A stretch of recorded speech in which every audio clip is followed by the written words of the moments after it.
We're trying to go live on the live stream. That's what we're working on right now. It's first for us. Oh, it says that. So which one do you want us to do here? This meeting is being live So there we streamed. go. I think we're Got good. it? Okay. Smith. So we're okay, Judy? Oh, I think your guys are fine. You guys are fine. Yeah, we just wanted to make sure we were on. This is not the. Okay. Okay, You need to. we just have 2 minutes to wait. But I'm sure we can manage to screw something up in the next couple of minutes. This is not Yeah. the menu though. Want me to try again? Oh, yeah, Tom, you just, Hang on. Just wait. you're in the lead. It's working. Oh.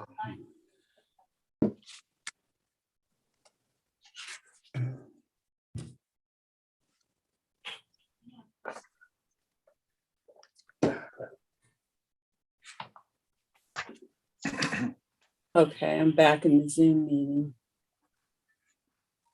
Scott Peters. And the Schultzes.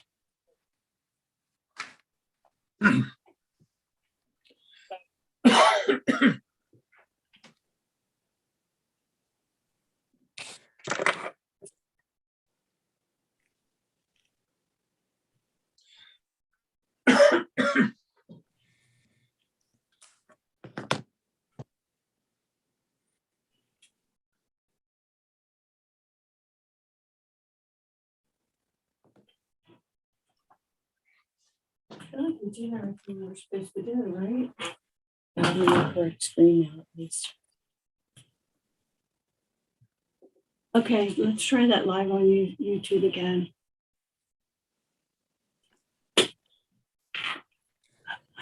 Mute us, would you? You did.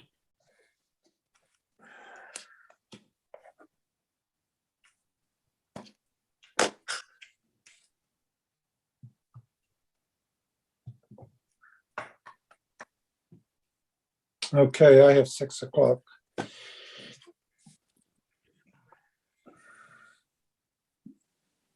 Got it. Okay. Okay, City of Cape May, National Historic Landmark, Historic Preservation Commission, January 10th, 2022. It's 6 p.m. And we're on Zoom. In compliance with the Open Public Meeting Act of 1975, adequate notice of this meeting has been provided. If any member believes this, has reason to believe that this meeting is held in violation of that act, they should Gosh. state so at this time. Pledge of allegiance, please. I pledge allegiance Just to the flag of the United States of America, To the republic Republic for which it stands, one one one nation, nation, under God, God, indivisible, justice liberty and justice for all. Roll call, You please. should mute the one and see if anything happens. Well, wait till you're done. Judy, roll call.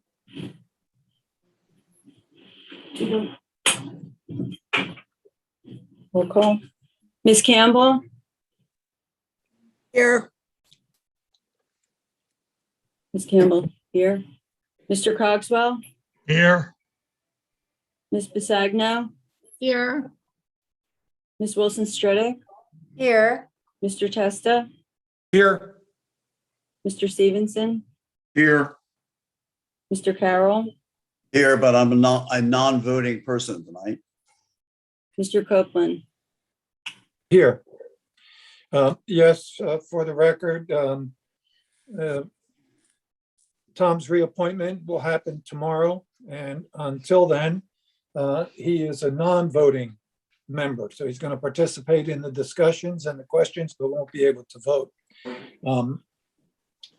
The oath of office, part of the reorganization. So Bob, the oath of office for commission members, we don't have any of that tonight, is that right? No, we don't till we have the members reappointed.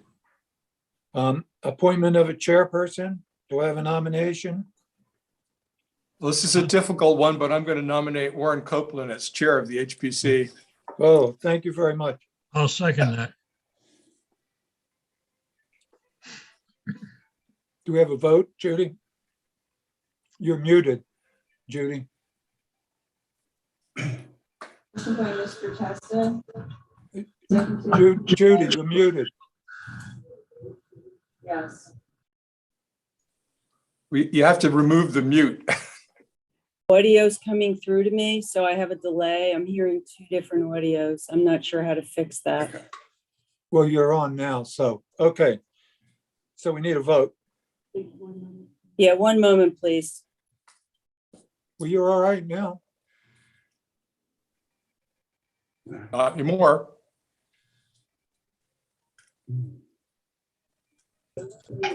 Okay, I'm gonna use Karen's. There's one. There's There you one. go. Okay, the two audios was not gonna work. Okay, motion by Mr. Testa, seconded by Mr. Cogswell. Ms. Campbell, Yes. Mr. Cogswell, Yes, Ms. Pisagno, Yes. Ms. Pisagno. Yes. Okay, I I'm can't- not muted. You're not- Yes. I think it's the dog that's She's- No, I'm going to get rid of him as soon as I get Ms. off. Wilson the Strida. dog. The Well, you dog. can hear the dog. Can you hear me, Gina? I Yes. can hear it from in there. Ms. Wilson Strix, yes. Mr. Testa, Yes. Mr. Stevenson. Yes. Okay. Mr. Copeland. Yes, of course. I think the dog has voted 3 times on that one. A smart dog. I'm a little hurt that the dog can vote and I can't. The appointment of a vice chair, I would nominate Tom Carroll with the assumption that he will be reappointed tomorrow. And we could make that a conditional nomination. Yes, that's what So he yes. becomes a member subject to appointment by the action of the council in its reorganization meeting and the action of the mayor. I'll second the motion.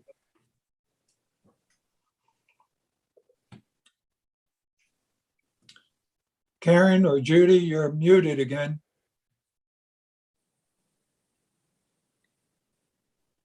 Motion by Mr. Copeland, seconded by Mr. Testa. Ms. Campbell, Yes. Mr. Cogswell, yes, Sagno. Ms. Wilson Strida, Yes. Mr. Testa, Yes. Mr. Stevenson, Yes. Mr. Copeland. Yes. Oh, no, I have no audio at all in here. Come on. I'm sorry. I think we're still you're- figuring I things think out. you're going to have to go with one system there. I think you're getting an echo. Judy, Perhaps, I think you're getting a delay echo. I think you're going to have to go with one system.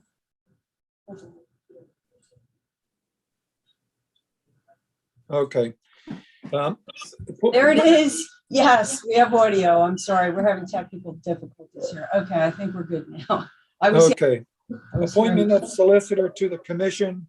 I would appoint and nominate Bob Feinberg. I'll second that. Okay. Motion by Mr. Copeland, seconded by Mr. Cogswell. Ms. Campbell, Yes. Mr. Cogswell, Yes, Ms. Pisagno, Yes. Ms. Wilson Strodick, Yes. Mr. Testa, yes. Mr. Stevenson, Yes. Mr. Copeland. Yes. Designation of an official newspaper for the commission. I would nominate Cape May Star and Wave. I'll second that. Motion by Mr. Copeland, seconded by Mr. Cogswell. Ms. Campbell, Yes. Mr. Cogswell, Yes, Ms. Pisagno, Yes. Ms. Wilson Strodick, Yes. Mr. Testa, Yes, Mr. Stevenson, Yes. Mr. Copeland. Yes. Thank you. The approval of the advertised meeting dates for 2022 and for January of 2023. Do I have a motion? So move. Do I have a second? second the motion. I'm sorry, who seconded? I did. Testa. Thank you. Motion by Mr. Cogswell, seconded by Mr. Testa. Ms. Campbell, Yes. Mr. Cogswell, Yes. Ms. Pasagno, Yes. Ms. Wilson Stridick, Yes. Mr. Testa, Yes, Mr. Stevenson. Yes.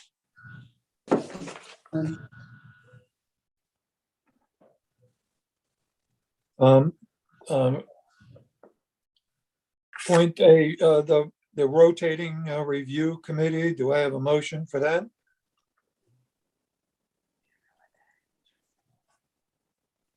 I make a motion that we for the review committee, that it'll be rotating for the Historic Preservation Commission. Do I have a second? no seconded. Motion by Mr. Copeland, seconded by Mr. Testa. Ms. Campbell, Yes. Mr. Cogswell, Yes.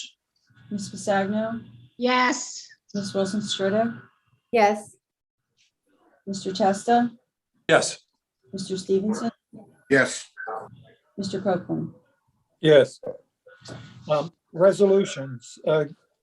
Gunaris, 515 Bank Street, 1054/19, Resolution 2021-44. Pashinsky, 655 and 655.5 Hughes Street, 1058/10 and 18, Resolution number 2021-45. Bellotta O'Gorman, 817 Stockton Avenue, 1068/16, Resolution 2021-46. And finally, Mullock, 808 Corgi Street, 1090/2, Resolution 2021-47. Do I have a motion to accept those resolutions?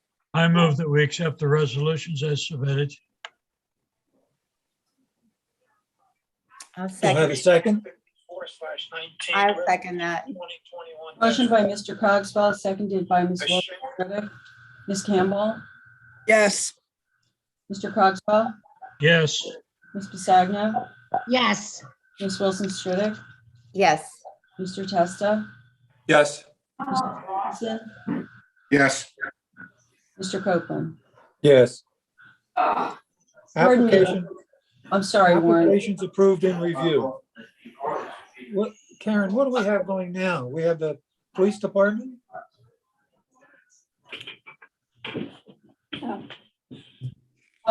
Hang on, he's looking for me.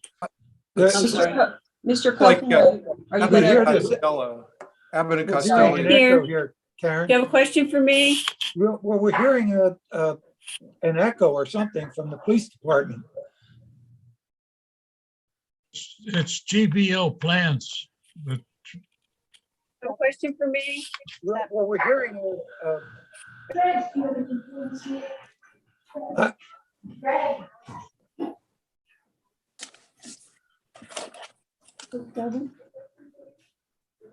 it's just, am I the only one hearing all this other noise? no, we hear. No, it. Warren, you're not. It's pretty distracting, actually. It is very distracting.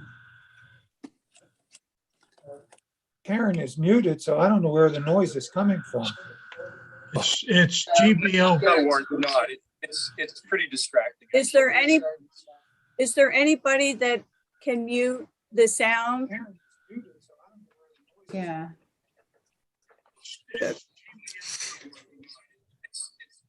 Okay, let's. Well, try I think to- what's happening is we're talking and all our sound is coming out as an echo 5 or so seconds later. We're actually hearing ourselves, but with a time delay. Well, let's try to continue on. It seems okay at the moment. Mr. Copeland, excuse me, you need to approve the minutes. It was on the agenda, the amended agenda that was sent out. Right, so now we have a bunch of minutes to approve. Okay, I don't have that, but, You want to just do it next month? You could read, so. I can give you the dates if you want to, or you want to wait till next month to give people a better chance to review them. Do you all have them? I have them, I've read them, I'm willing to move their adoption. I've given 2 small corrections to Judy on the meeting of the 18th and the November meeting, but I'm also willing to wait if you all want to read them. No, let's try to get this done, as long as we have a quorum that has reviewed them. Yeah. Do I have a motion to accept those minutes? I'll move to accept the minutes as presented in the revised agenda. I'll second that. Motion by Mr. Testa, seconded by Mr. Cogswell. Ms. Campbell, Yes. Mr. Cogswell, Yes, Ms. Pisagno, I can only approve I could approve all of them except March and November. I was not there either meeting. noted, thank you. Ms. Wilson Stritter, Yes. Mr. Testa, Yes. Mr. Stevenson, Yes. Mr. Copeland, Yes. thank you. The first application, Awfulman, has been postponed until next month.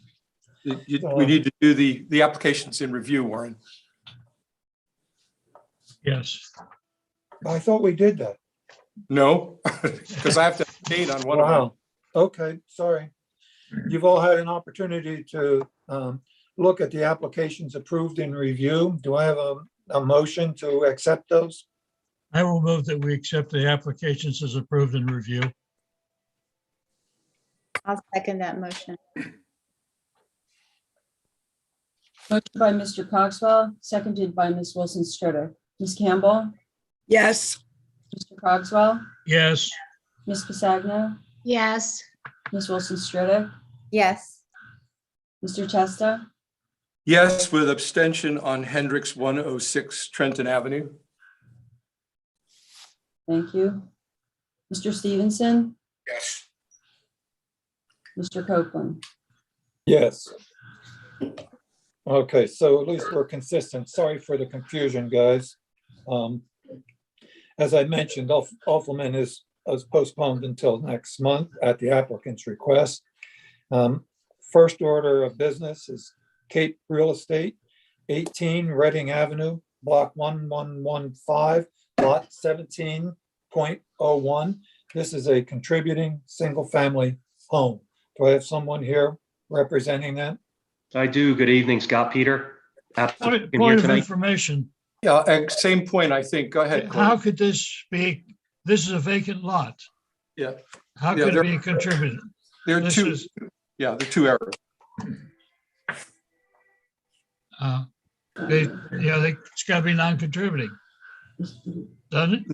Yeah, the 2 Cape Real Estate applications ought to be non-contributing. I believe the agenda's in error.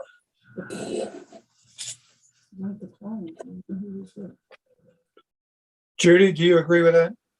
I'm sorry, I was speaking to, This is a vacant lot, but it's noted as contributing, and the second one is also contributing. The applicant says that they're non-contributing. were the structures demolished that were existing there? They've been gone for a couple of years. Okay, I didn't know that. Judy wasn't here, but yeah, maybe even Karen wasn't here then, but Okay, we're all in agreement that these are non-contributing? Right. Okay, Scott, 18. Yeah, good evening, Scott Peter again. Happy New Year, everyone. And I guess we're back to COVID again and Zoom, but Happy New Year, everyone. Applicant here tonight for 16 and 18 Reading. One note, when you look at the plans, they're labeled 17 and 19. Midway through the application process, when this was submitted, the tax assessor sent an email out changing the addresses. It was after you guys had received everything.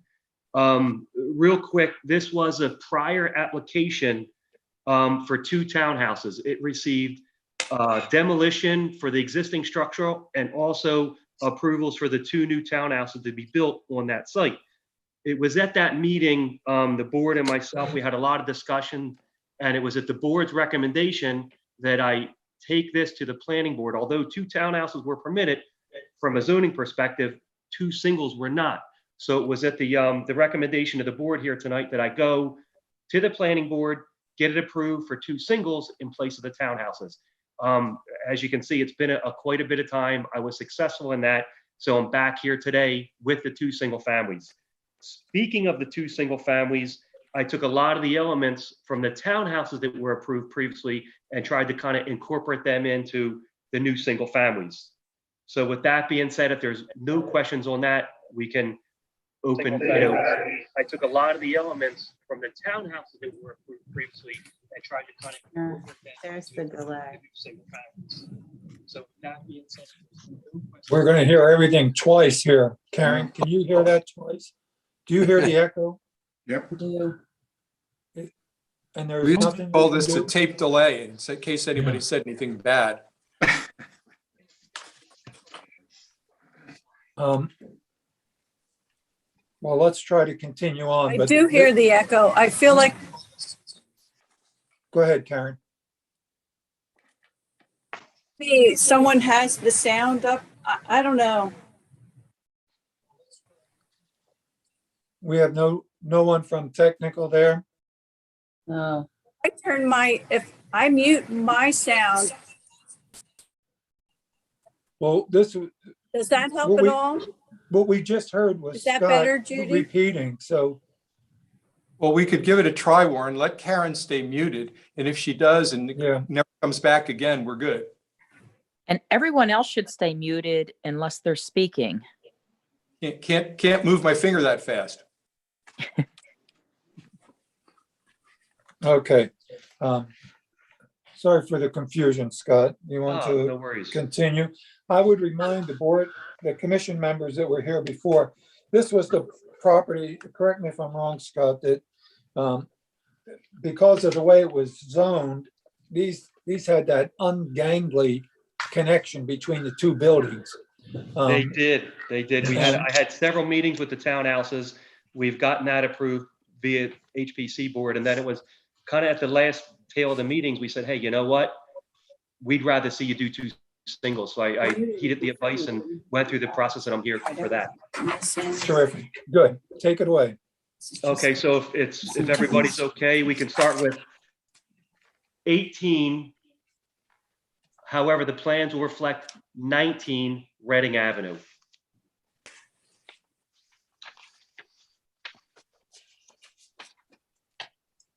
Okay. This is a 2-story beach colonial cedar shake, real cedar, natural cedar shake, single family. I did some balancing. You have the 2 gables, center dormer, some of the design elements that we incorporated, metal standing seam roofs, heavy casings around all the windows. As you can see, the columns, they're oversized 8x8 columns. Very large decks on the fronts, wood lattice underneath the decks, and grills, mullions in the top window sashes, and a front door with 2 balanced outside lights.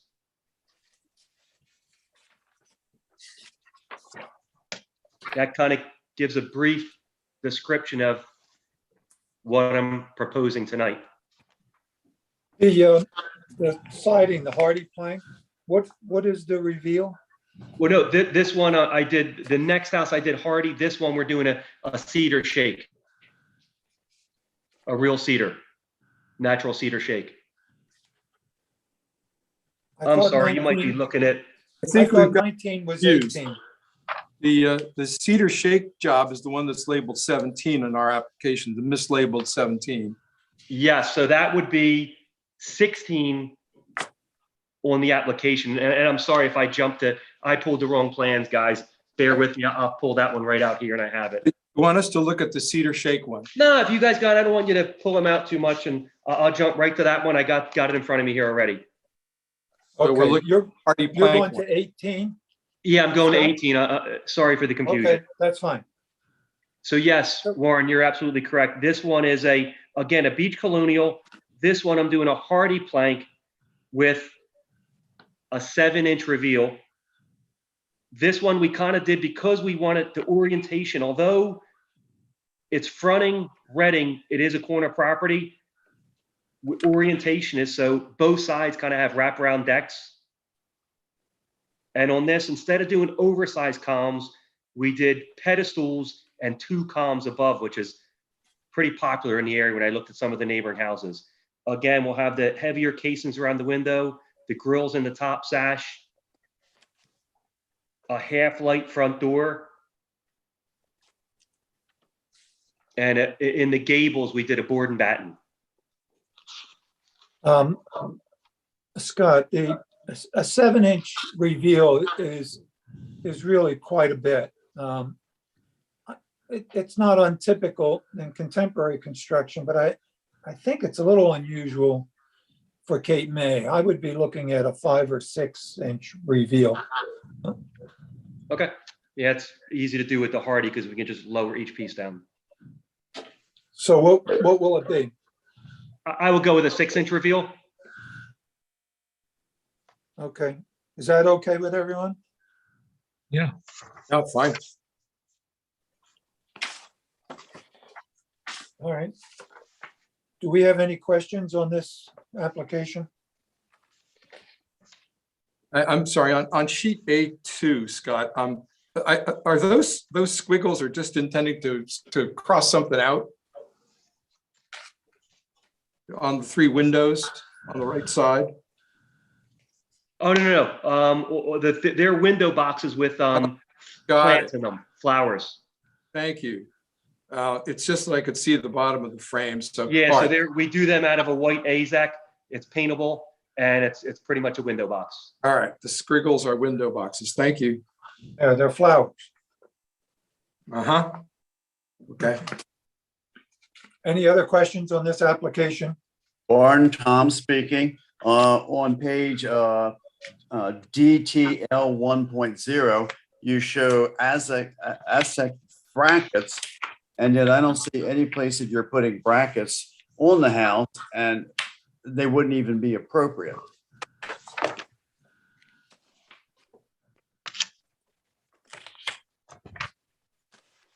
What are you looking at, Tom?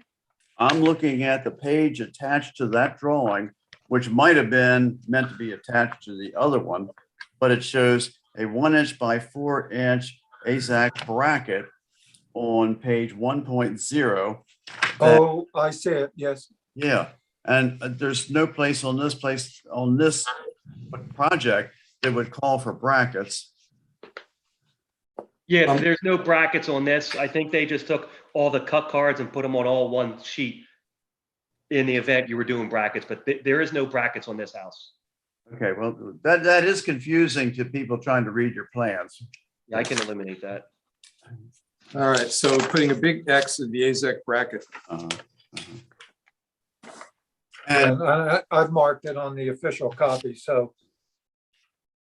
well, Warren, I have actually a more major point.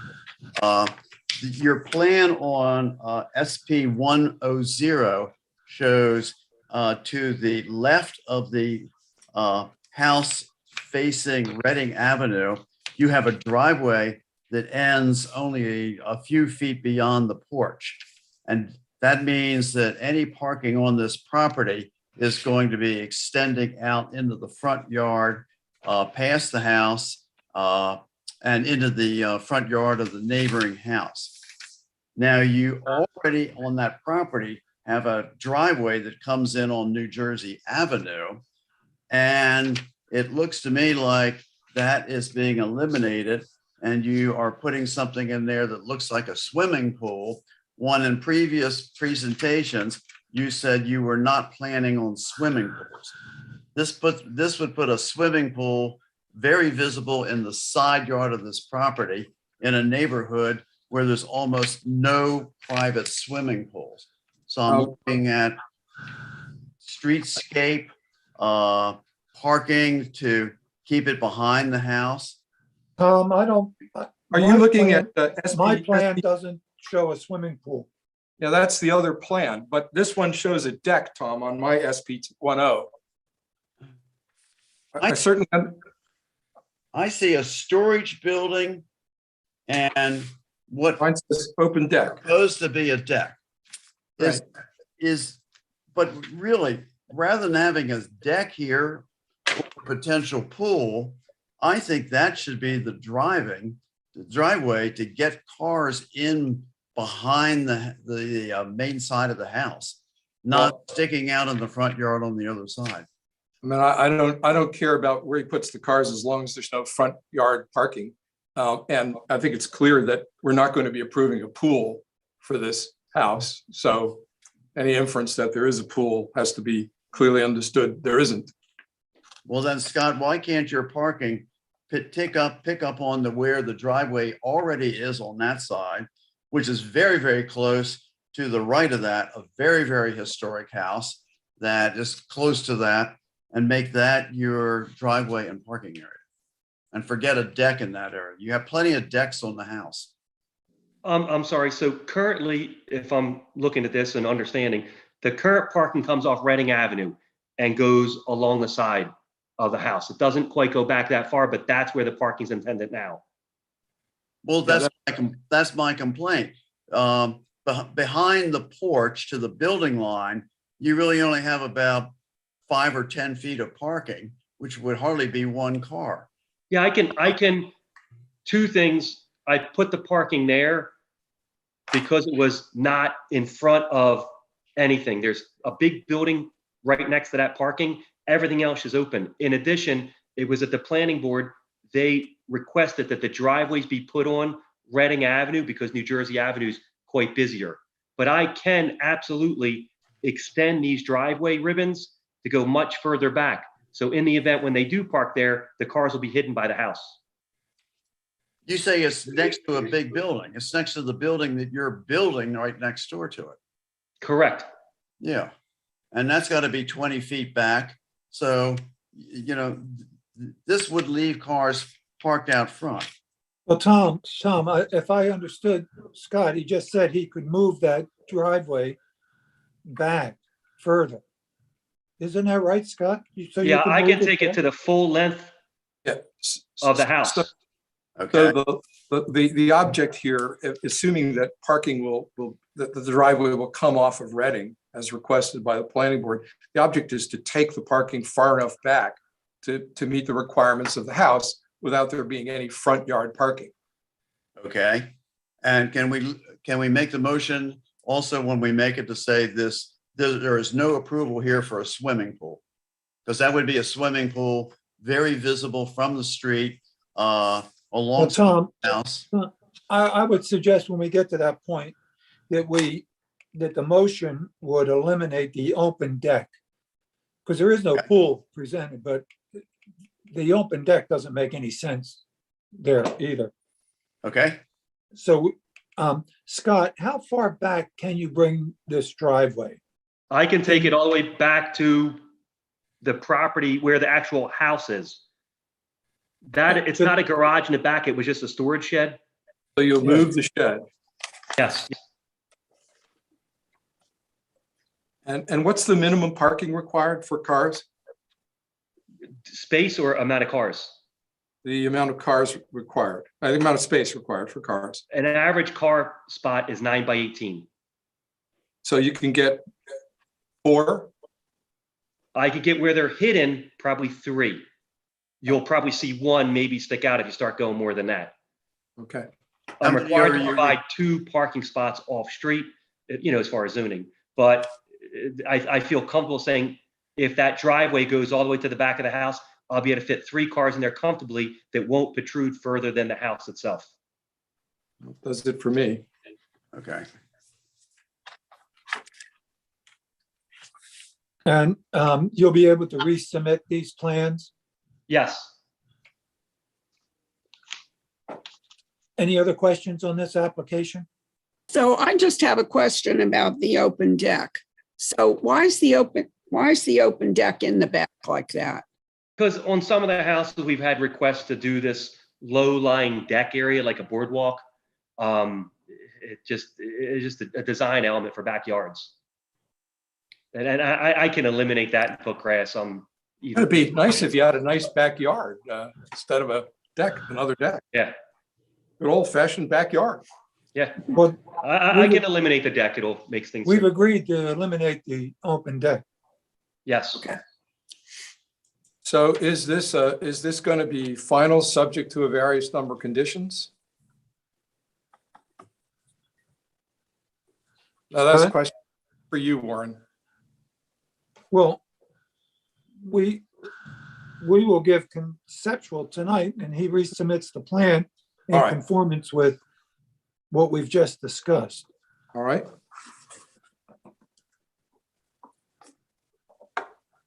Well, I'll make I'll make that motion if you want. Yeah, one question though, Scott, now that we're going to eliminate this deck and we're showing the driveway coming to the back wall of this house. Does that mean you have to go back to planning or zoning? It does not. I do not. Thank you, but I do not. Okay, so Thank you. it's a conceptual approval and then we get the plan and we can approve it. Warren, could we see if there's any neighbors that have wanted to speak on this application? Some indicated to me they were going to be on. Yeah, Judy, can we open it to the public?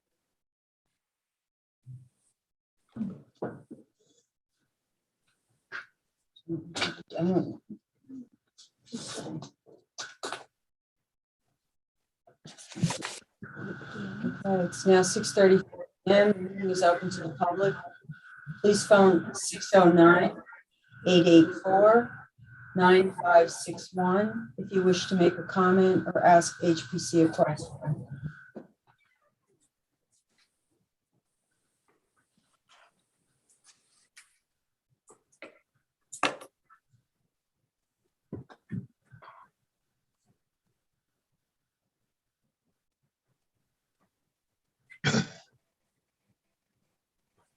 Not hearing anything from the public.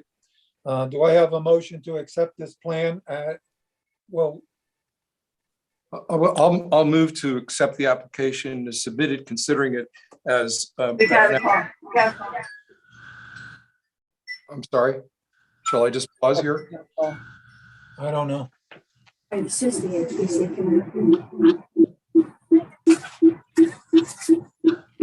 Do we have a public? Okay, 1 minute. Okay, 1 minute. What was the address again?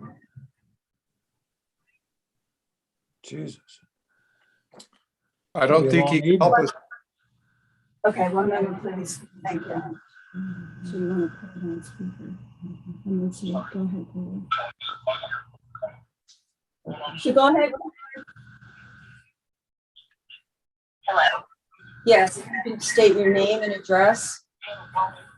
My name is Catherine Davis. I'm at 1127 New Jersey Avenue. My home faces this home on these two homes on New Jersey. I'm also on Reading. I'm on the corner across the street. Okay. Yes, you have a comment? I have a couple questions. I did note one in Harvey, one in here. I saw those brackets, but can you hear me? Yes, can you hear your background, please? Sure. I'm muted. Thank you. Can you hear me? Yes. Just barely. Speak up, please. So my question is, on one of these plans, I see indication of a pool and a storage shed, and the other one, I see it doesn't say pool. We have just had a meeting on this. I don't know whether you could hear it. The open deck, we're talking right now about 18 Reading Avenue. We can only deal with one property at a time. 18 Reading Avenue. The plan change is the open deck is eliminated.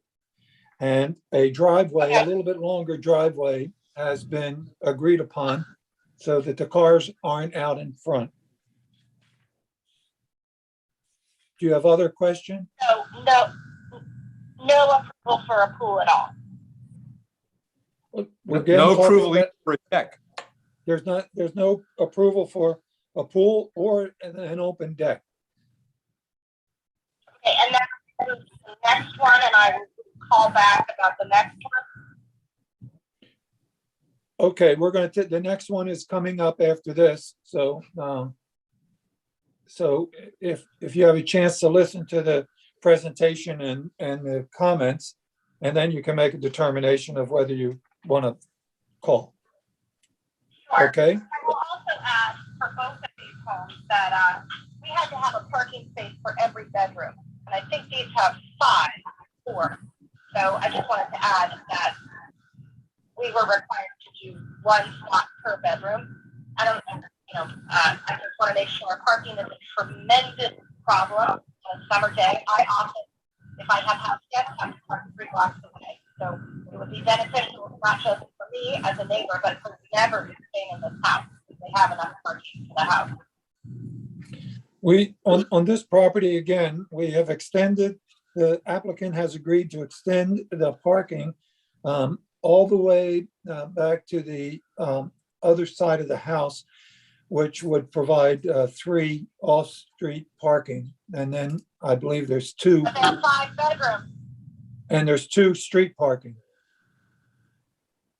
There's no But that's a zoning issue. There's no street parking. Reading Avenue is metered. Scott, do you want to comment? I mean, it's a zoning issue, not an HPC issue, but I do. I understand the concern. For the record, there is no pool on that property whatsoever. The parking, I exceed what is required by zoning and the city prior to extending the driveway. Now by extending the driveway, I've increased that much more parking. So I exceed what's required by the NJSA standards and also the zoning code of Cape May. Okay, it's still not got meters all up and down Reading, but let's move on to the next one. I'm sorry, can I have your last name? NGIS. Thank you. That was what I had. Thank you. okay, thank you. And I'm And sorry, this is difficult for me because I can't see you now so that you didn't get the feedback, and it's hard for me to follow along on Zoom, so I'm doing my best. Thank you all very much. okay, thank you for your input. And we are going to go right to the next application, which is 16 Reading Avenue. And so stay tuned and call if you have a question about that. Do we have a vote? Did we take a vote on this? No, we don't have a motion. We don't have a motion yet. Okay. So if We I were would be, starting on a motion, I think. Jim. I was starting on a motion, and I will move that we grant conceptual approval to this application, subject to the hardy plank having a 6-inch reveal, to the absence of any deck and a natural backyard, plus the extension of parking as far back in the lot as can be feasibly accomplished, so as to eliminate or minimize any parking relating to the front lawn space or the front area space. Have I missed any conditions? No, I think you're good. I'll second that. Motion by Mr. Testa, seconded by Mr. Cogswell. Ms. Campbell, Yes. Mr. Cogswell, Yes. Ms. Bisagno, Yes. Ms. Wilson Stritter, Yes. Mr. Testa, Yes. Mr. Stevenson, Yes. Mr. Copeland. Yes. Thank you. Next order of business is 16 Reading Avenue. And Scott Peter, you're representing this application again? Yes, thank you, and thank you for the last application. So this is 16, although the plans are going to say 17, as I said, with the halfway through in the recommendation by Mr. Velasco. This house is pretty much between the new one that we just discussed and There's townhouses closest to the beach. So this is sandwiched right in between them. I'll start with the elevations and we can finish with the site plan. This is again, a beach colonial, kind of balanced out with two gables. We have single columns on this, which are going to be 8x8 columns. We have a cedar shake, natural real cedar siding. We did a standing seam metal roof, a center dormer, again, grills in the top sash of the windows, lattice underneath the decks, and pretty much just a balanced beach colonial. You mentioned you had the metal roof, and I see that on the plan, but you also have, the majority of the roof is asphalt fiberglass. Correct, asphalt dimensional. Yeah, okay.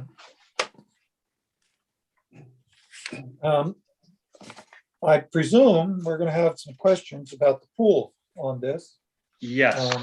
And rightfully so, because This is the one that actually shows a pool. And this one, my hope was to have a pool. And the reason I picked this one over the other one, it is not visible in any way from anybody on the street or anybody driving or walking by. The only ones who can see it are going to be the other home that just got approved from their backyard, second floor, and then the house behind it. It cannot be seen from the street. before we open it up for discussion, this plan also has brackets. Are you intending to put brackets somewhere? No, again, that was what was on the cut card. There's no brackets on this home, and I'll eliminate them.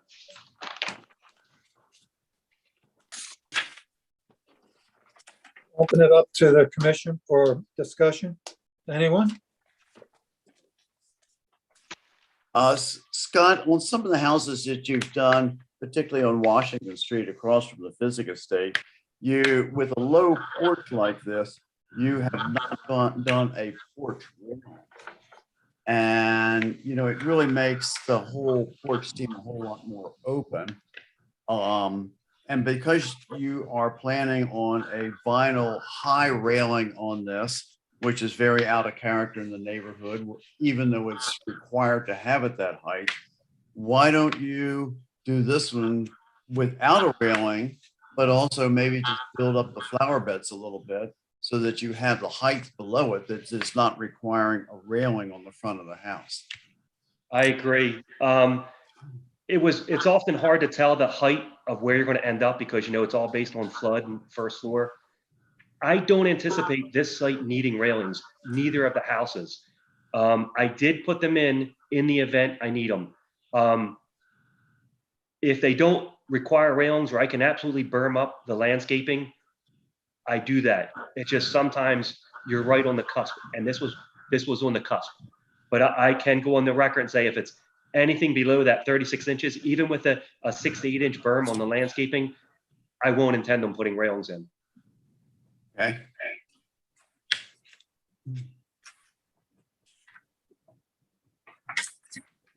Any other comments on this application? Now, are we going to have, I see we have a garage and we have extended the driveway. Are we going to have, again, a front yard parking issue? Sure. Because there is a garage, so that makes it what, 3 cars before you get to the front yard? Correct. Looking at this and the distance, it's going to fit about 3 cars tucked inside the house. Although there's going to be parking for 4 or 5, in the event there's that many cars, they'll stick out. But right now, you're going to be able to get at least 3 cars in there minimum that won't be seen from the streetscape. Yeah, and of course, as was pointed out earlier in the application, and it's nothing that's within this commission's jurisdiction, but there is a severe parking problem both on New Jersey and on Reading. Everybody there is sensitive to over parking, both from the beach and from guests and neighbors. There's just no way to really solve it, but I would just note it.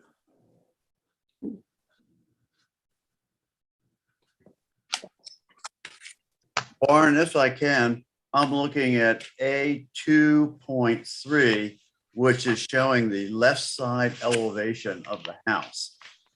And if you look at this, it really has elements going in every different direction that looks like it was a house that had numerous add-ons at a later time that were not in conformity with any original plan. It's a very, very awkward arrangement that could never be put into any architectural style that I'm aware of other than miss and match.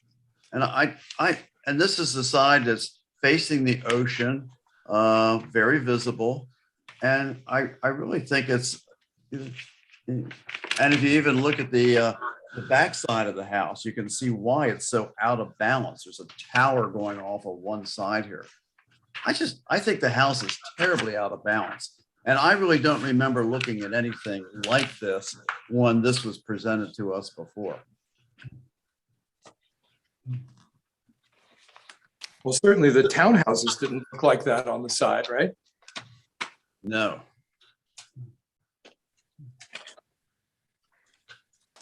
It's the roof. It's the half sloping roof that We have a doesn't. sloped roof. It looked like that was the original end of the house. And then another change in the slope and then a huge wing going off on the other side. Well, if he could repoint that slope roof in a way that gave it some symmetry, I'd feel a lot better about it. I can try to work some of those details out. I will say this is a side that you will not see. Anyone will see this from the street. No one will see this from neighboring properties. There is a huge townhouse building on that side. So this side has very, very little significance on any street view, streetscape, or even neighboring properties. However, I'll take the comments into consideration and absolutely tweak them the best I can. And also I'll add, we're looking at it from a two-dimensional. Keep in mind, there's lots of dimension here. So the rear covered deck, or the front covered deck, that expands past everything. So that's going to be the power here, not the gable roof that butts into the fireplace. So, I mean, there is some 3D dimension you really don't get from this plan. Instead of just looking at lines, there really is some depth here. You know, sometimes those 3D renderings are really helpful, Scott. We have seen a good number of them, and it might make some sense in the future to do that for us.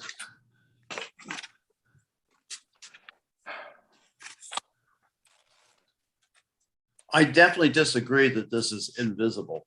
And even if it's not highly visible, it's a very, very awkward arrangement for a new house in one of our most prime historic areas of town, where the houses around there, and by the way, you never did submit houses in the existing area according to anything I've received.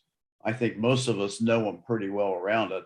And most of them are very, very nice examples of architectural styles from a few different periods of history, late Victorian, colonial, mission, things like that, colonial revival.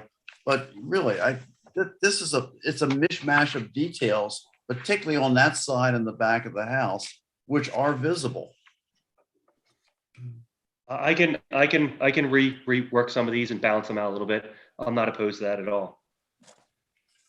You understand what I'm saying, though, Scott? I do. Looking at that. It looks like it, like you said, it's multiple things put on. As you put it very good. It looks like it might have been an addition put on something rather than the initial structure. Okay. I think the fireplace doesn't help. So I think if I eliminate that and have some of the roof lines extend like that main gable, that will extend all the way down. I think that'll really clean it up. So I think by eliminating the bump of the fireplace, that'll help. And extending the roof gable down. And are we to continue to assume that the application, because at most it's going to get conceptual approval tonight, are we supposed to continue assuming it's going to have a pool? That was my plan, and I'm open for recommendations. Mm-hmm. Matt indicated in the beginning of these presentations that there were not going to be pools on the property. And I do know people in that area are very much against the pools, because if the houses become rental properties, the pools are the gathering spot and are the worst possible disturbance to the neighbors. Right. I would very much approve that there not be a pool, and if anyway, get more parking in that back area and the shed more behind the house. You really don't have enough parking. Well, there's 3 parking spots, Tom. There's also, this is not the one with the shed, Tom. Yeah, I realize. This has a garage. Yeah. I mean, on the other hand, you know, and I don't want to me, again, it would be nice to have a backyard without a pool, without a deck, and have a nice backyard back there. I agree about the pool situation. Even though it's in the back and not visible from the street, it's really going to be the source of some trouble from neighbors who are going to be looking down on it, and from others on the other side. I really am not eager at all to approve this conceptually with a pool in it. Yeah, that's really a noise. That's a noise issue. So I would make a motion to give conceptual approval, but with those subject to what we've been talking about here, which is to come back with a rework, particularly on the side of roof lines, and to attempt to remove railings from the first floor by use of landscaping, and not having the railings. What else have we talked about as conditions here? No pool. And no pool. Without a pool. Conceptually, no pool. Those 3? Of course, we all know that the garage is not going to be used for cars, could be used for storage. So you can't really count on that as a parking place. Yeah, Corbin, but that's all. This is zoning issues, and we can't. I know. I got to give him credit for designing a garage that can have a car in it. Yeah. Scott, Pip, did you have a question? Yeah, I just wanted to make 2 comments. One of which is everybody's in Cape May in the summer, and all know that whether it's this property or some other property, they're all being rented to people who have 12 cars, and they're going to park them wherever they can. So I think it's a great idea to have as many parking spaces as possible. In the summer, there's no way that somebody isn't going to be parking in the front of the house, especially if it's a rental property. So I think parking is very important, and I think it needs to conform, as Warren, you just said, with whatever zoning says about it. But as far as the swimming pool goes, I don't know. And I was going to ask what the requirements or the regulations are, et cetera, about swimming pool. I mean, we can talk about swimming pools. I hear all last summer, everybody's upset because they're being rented on Facebook. You can rent your swimming pool for an hour or something. But what I'm more concerned about is the environmental kind of aspects of swimming pools being put, right in that area of Cape May. And all where it's high flood. Why are we putting swimming pools in areas that we know are, not environmentally the best place to put them? And that also, I know, has nothing to do with the historic features. Can I just comment just for 1 minute? I'm okay if the pool isn't what you guys recommend. I always go by your recommendations. This specific house, though, is not going to be a rental. This is already going to someone, and it's a current homeowner who purchased one of my other properties and is now upgrading from a condo to a single family. They don't rent, they have not rented, and they have no intention of renting, regardless of the pool situation or not.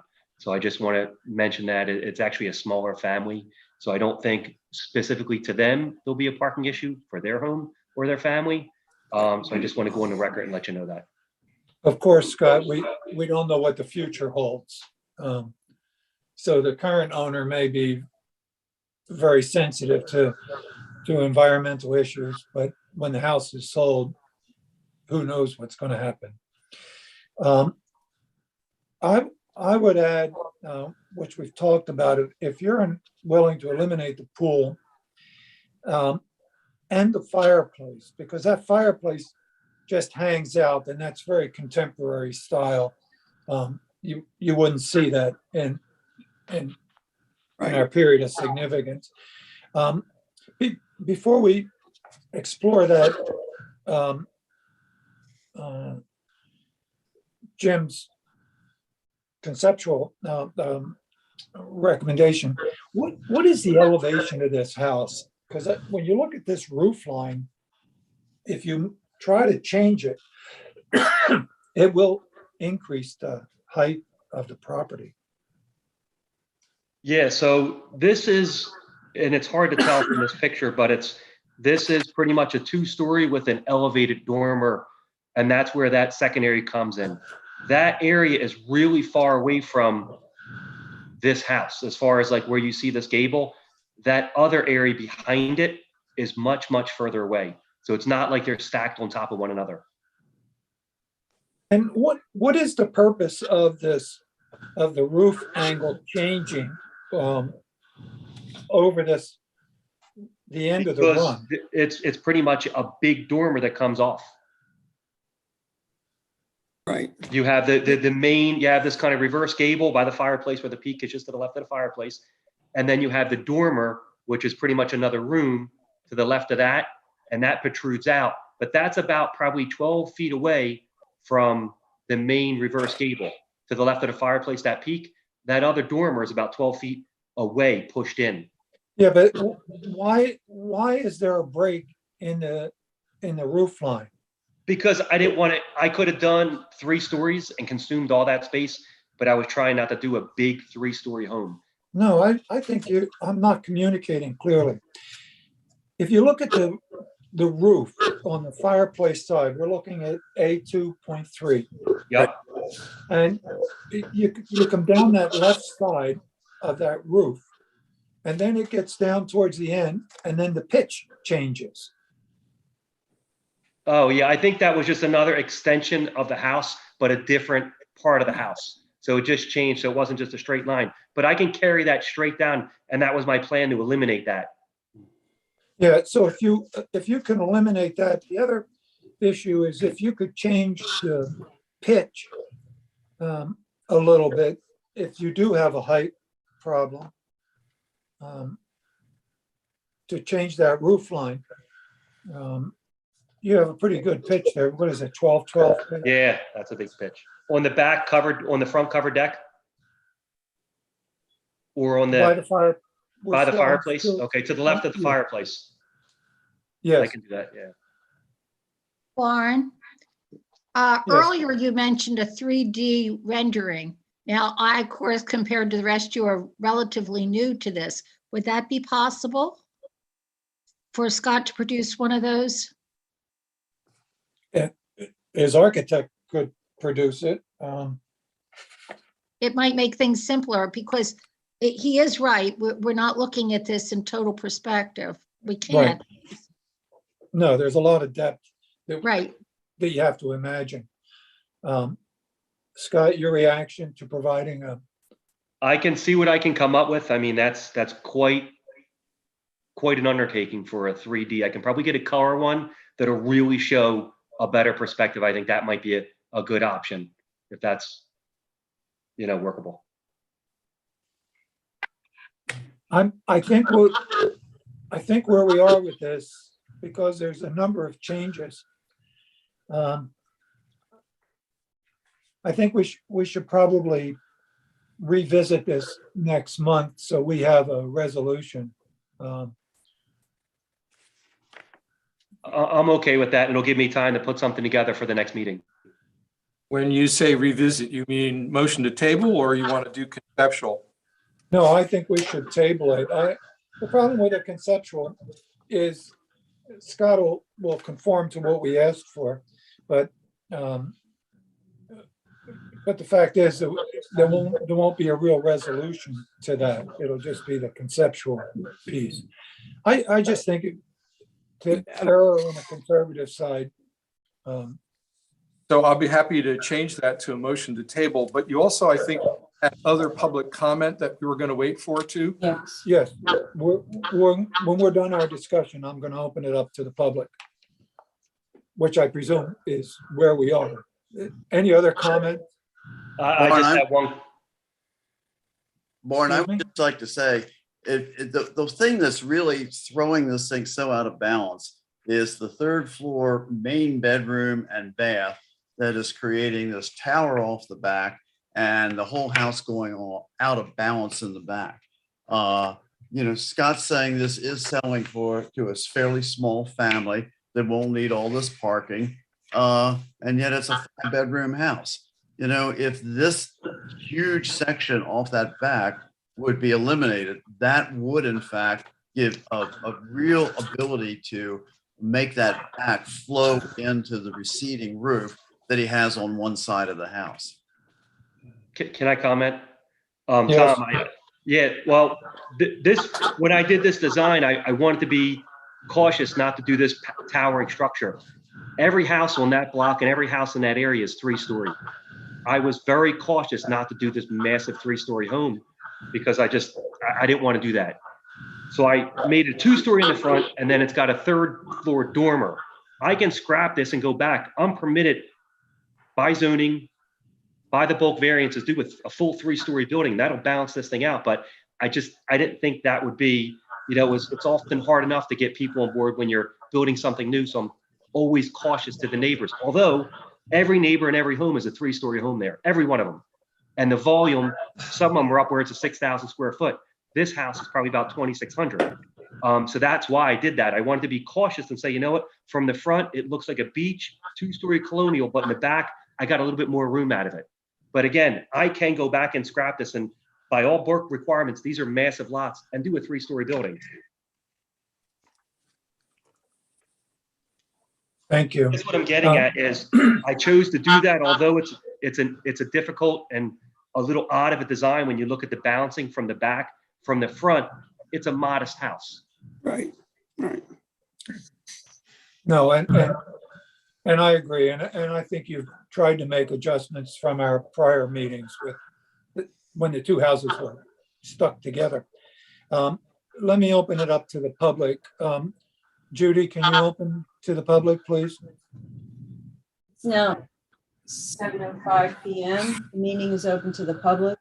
Please phone 609-884-9561 if you wish to make a comment or ask HPC a question.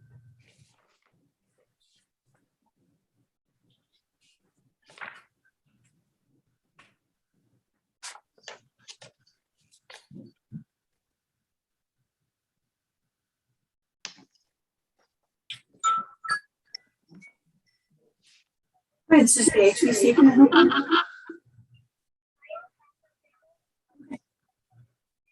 Okay, one moment, please. Thank you.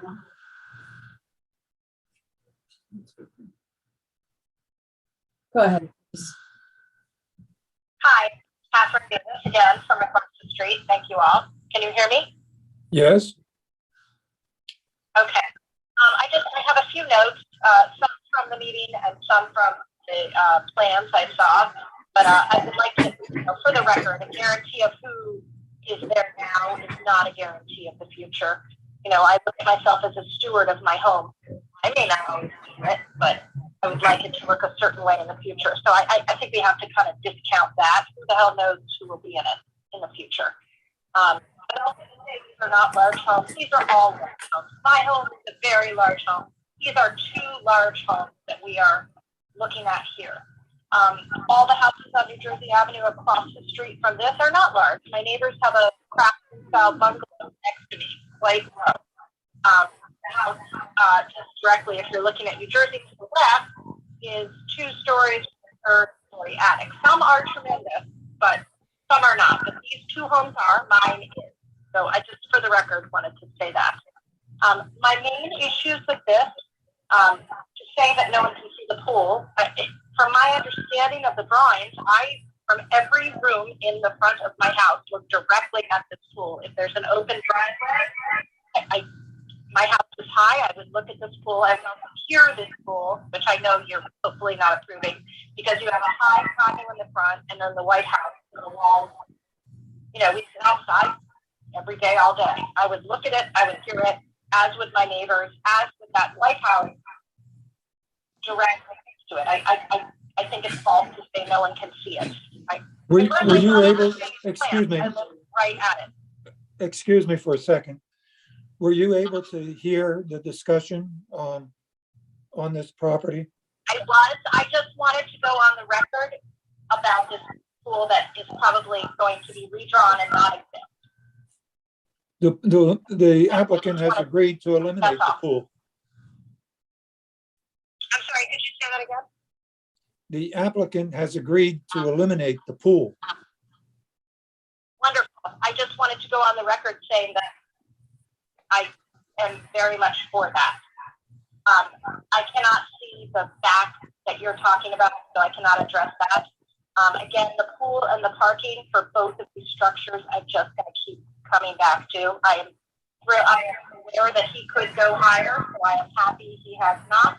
I am happy with the decks, double decks, because that sort of helps me. It's less mass in the front, or I guess what would be the side of this house.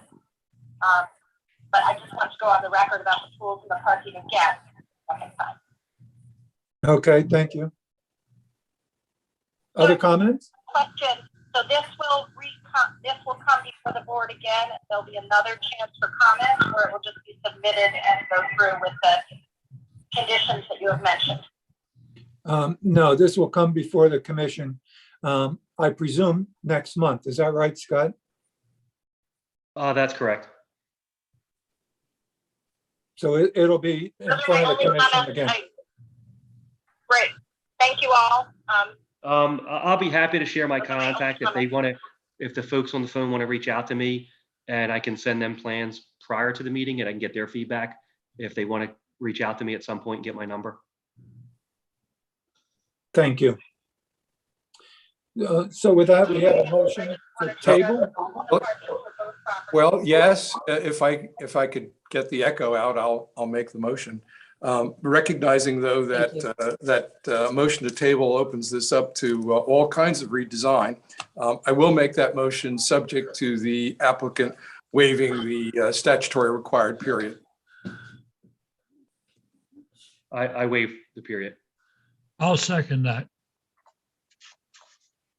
Motion by Mr. Testa, seconded by Mr. Cogswell. Ms. Campbell, Yes. Mr. Cogswell, Yes, Mr. Sagnet, Yes. Ms. Wilson Stredick, Yes. Mr. Testa, Yes. Mr. Stevenson, Yes. Mr. Copeland. Yes. Thank you, Scott. Good night. Thank you all. Thank you, Scott. Next order of business is 1152-1145 Washington Street Condo LLC. Block 1110, lot 36 and 37. It's a contributing property. The issue is replacement windows, a porch repair, and wood trim. Do we have someone representing this Hi, application? good evening. My name is Chris Zender. I'm one of the two owners present tonight. My neighbor, Chris Conlon, is also online as well. Between the two of us, we own this building. It's 1152-1154. The schedule says 1145, not that it matters too much. This house was built in 1900 according to the tax maps and records. It's, by my best guesstimate, been through 4 to 5 owners, with us being the 5th on our side. I'm not sure about my neighbor Chris's side. We've owned this now for a little over a year. We bought it before the pandemic. We'd owned in a historic condo down on South Lafayette and had the opportunity to move in here. That being said, our side, as well as my neighbor's side of this dwelling, were used as rentals for a number of years, and the maintenance is reflected in that. my neighbor Chris and I are really excited about fixing this up and repainting it and restoring some of the detail. That being said, the front porch is pulling away from the house. My neighbor has an inspection report detailing that. I've been under the porch and I've looked at it as well, and a couple of the girders are pulling away. This is due to settlement of the brick piers at the front. We've reached out to Bill Vota of Bill's Custom Carpentry, who's done a lot of work in these historic neighborhoods and came highly recommended. And what he had discussed was, stripping the pine deck boards. There's painted pine boards off the deck, leveling the existing structure. We may have some structural brackets to anchor the existing beams back to the existing house. These would all be concealed if required at all, and then re-level the house to a 1% to 2% pitch forward. Right now, the porch, the front line of the porch is about 2 to 3 inches below the finished floor height at the back of the porch, and that's over 6.5 feet, which is fairly considerable. So after we level that, we're looking to replace the deck boards with mahogany deck boards. We're looking to replace the 5 existing porch posts in kind with porch posts that will be fabricated by John Hassey at Cape Island Woodworks. The reason for the replacement is that the existing turn spindles are in at least 2 locations rotted at the bottom. So we're going to have to do some type of structural replacement. Also, there's been damage over the years from dogs chewing on them and paint and things like that, not sanded. So we're looking to replenish that with wood posts. Then the railing system, we're looking to replace the existing square spindle railing with sawn balusters. The railing system will be 30 inches above the finished height of the floor, which matches what's currently there, which is the historic height, which allows you to actually sit on the porch and see over the railing. And then we're looking to add some trim up at the eave line of the porch in the form of like a sprung arch type of drapery and some brackets. That's predominantly the porch work. We will rebuild the screens that fit in below the brick piers to the same type of detail that matches the house. Those are also, again, rotting and in some cases pretty damaged. Moving on in the renovation work, up at the main roof line of the house, we have some simple sawn wood brackets. Some of them are missing just due to damage over the years and were not replaced. Again, John Hassey from Cape Island Woodworks is going to replicate the brackets we have and replace them. We're looking to replace those in kind, same spacing, same material, and then repaint that. Finally, on my side of the house, which is the south elevation, which is drawing 2 on your plan, towards the back of the house, there are 5 windows that it would appear in 1985. I have a photo from when we purchased the house that the old owner had provided. They did extensive reconstruction to the back volume of the house, which is mostly out of street view. It's most prominent from our elevation. As you would drive north on the street, you would see the south elevation. But we're looking to replace these windows, which are wood sashes, but with aluminum lifters and hardware inside and 6/6 muttons. We're looking to replace that with solid wood sashes and 2/2 windows to be more akin to what's present on the front portion of the house. In terms of the remaining windows on the structure, we're not proposing to do any work to those. There are, at least on my side, some windows in the future where we'll retain a carpenter or restore to deal with sash weights and things like that. But the windows are actually in very good condition.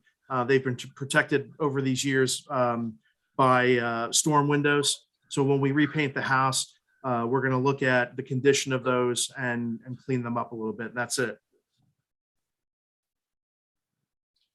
Thank you. Open to the commission, observations or comments, anyone? I'll jump in. Chris, you described using mahogany on the deck. John Hassey is probably one of the most talented people you could find in this area for making the wood trim. Are you also going to be using mahogany or something like that for your salt ornamentation that you're putting up? We hadn't discussed that. Chris Conlin, who's on this call, and I hadn't discussed that with John either. We're really looking to kind of do a 1-for-1 replacement as much as possible, and the trim all seemed to be painted. I would be receptive to maybe some more natural wood like that, but I'd have to have Chris weigh in, and maybe like the top rail of the porch would be nice as a contrast to the sawn baluster, the top and bottom rail. We could probably work that into the budget, and I'm certain we can get that material without any difficulty. Yeah, I'm not telling you what kind of wood to use as much as I'm just saying inexpensive pines and things like that have very low durability with that kind of exposure. Right, I agree. And when you do it, you certainly want to set up the bottoms of that gingerbread trim where it sits in the bottom rail, so it's kind of a natural drain area to it. I've seen that put into like a little trough at the bottom that holds the water, and John could certainly steer you on how to make sure to avoid all that. I'd like to add. Tom, are you finished with your comment there? Yes. Thanks, Tom. I'd like to add to that in a couple of ways. And the first is I'd like to applaud your choice of materials in how you're going about this. I also could tell you that I don't know anybody who hasn't had a really positive experience with John Hassey's skill in doing custom woodwork and making things come out exactly as you want to. I do have a question though about your new proposed balusters, and that is you've gone back to a period that looks to me, and this house is a 1900, 1905? 1900, it's late Victorian period. Obviously craftsman starts to bleed in. Yeah, and you had square balusters there. Those are original, right, from the survey? We don't have anything from the survey. I've looked on the Library of Congress and things like that. That was a discussion I had with. They appear to be turned, and looking at the dimensions, I think it's pretty safe to assume they're not original.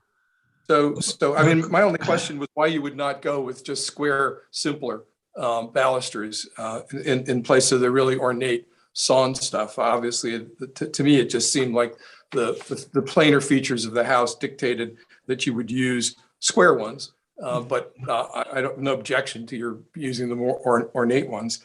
I would also second the choice of more durable wood.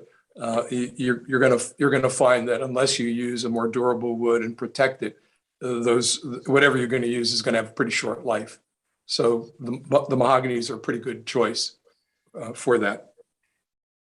Thank you, Jim. If I can, the brackets in the roof line of that house would certainly suggest a little bit earlier architectural style, like Italianate, and styles in Cape May ran 15 to 20 years behind the times.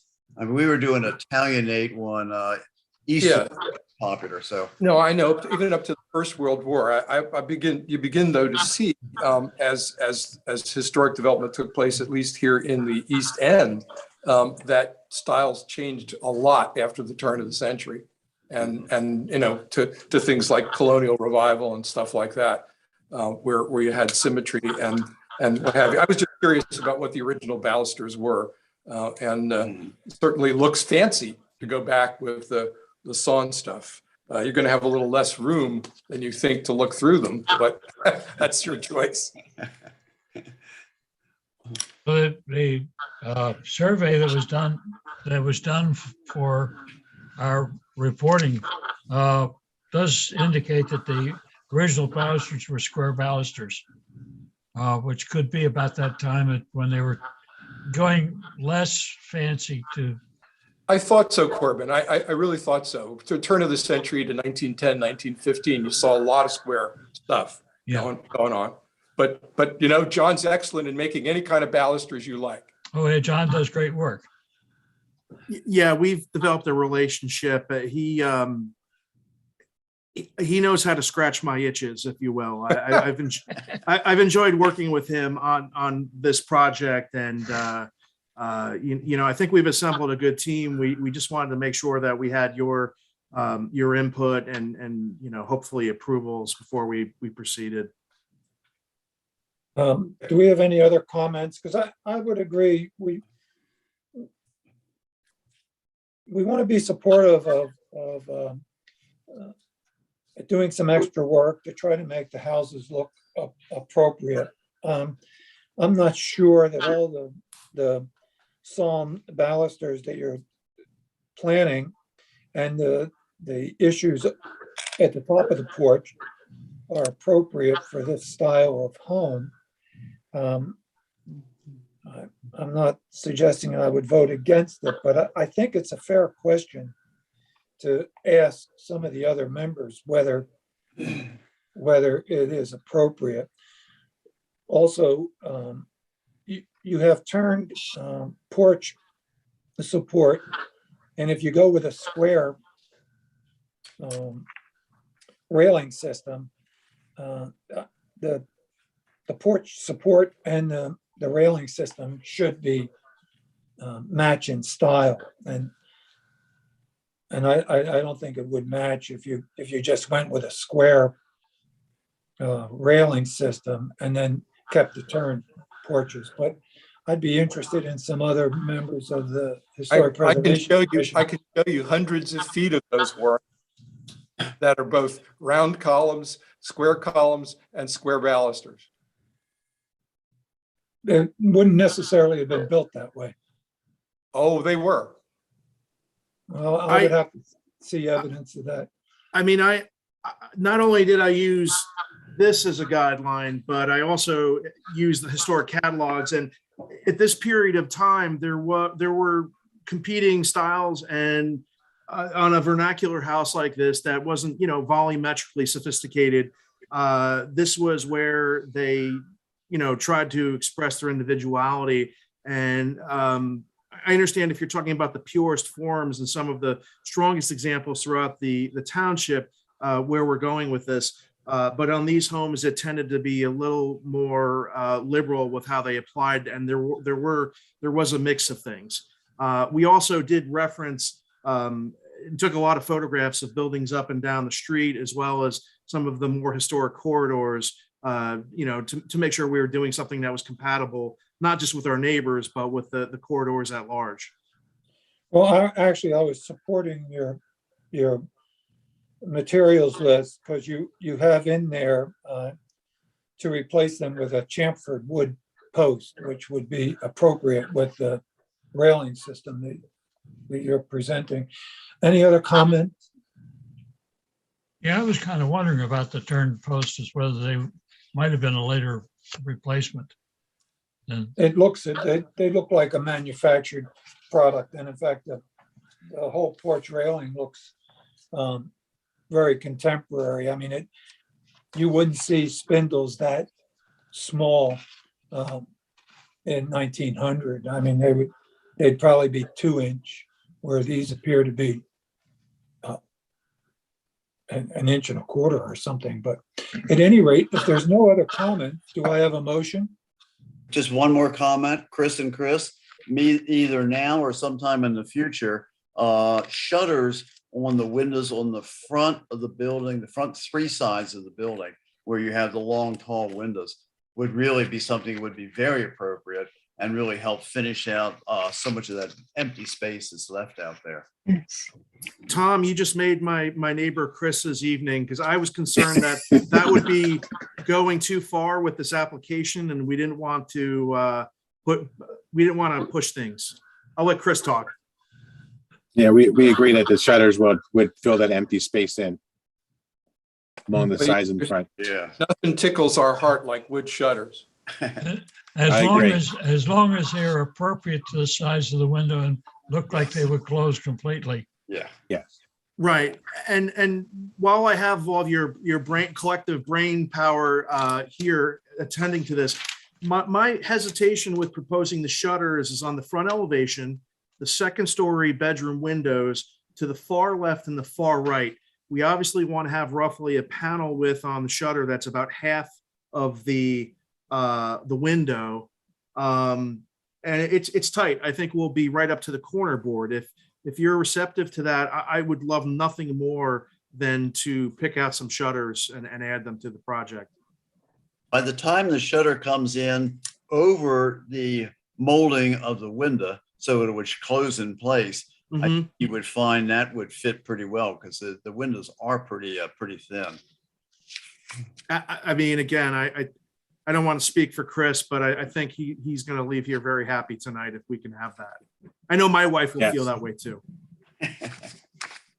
If we go down that road, I mean, obviously I would probably look to source the materials from the same two parties that we've mentioned in the plans and tonight.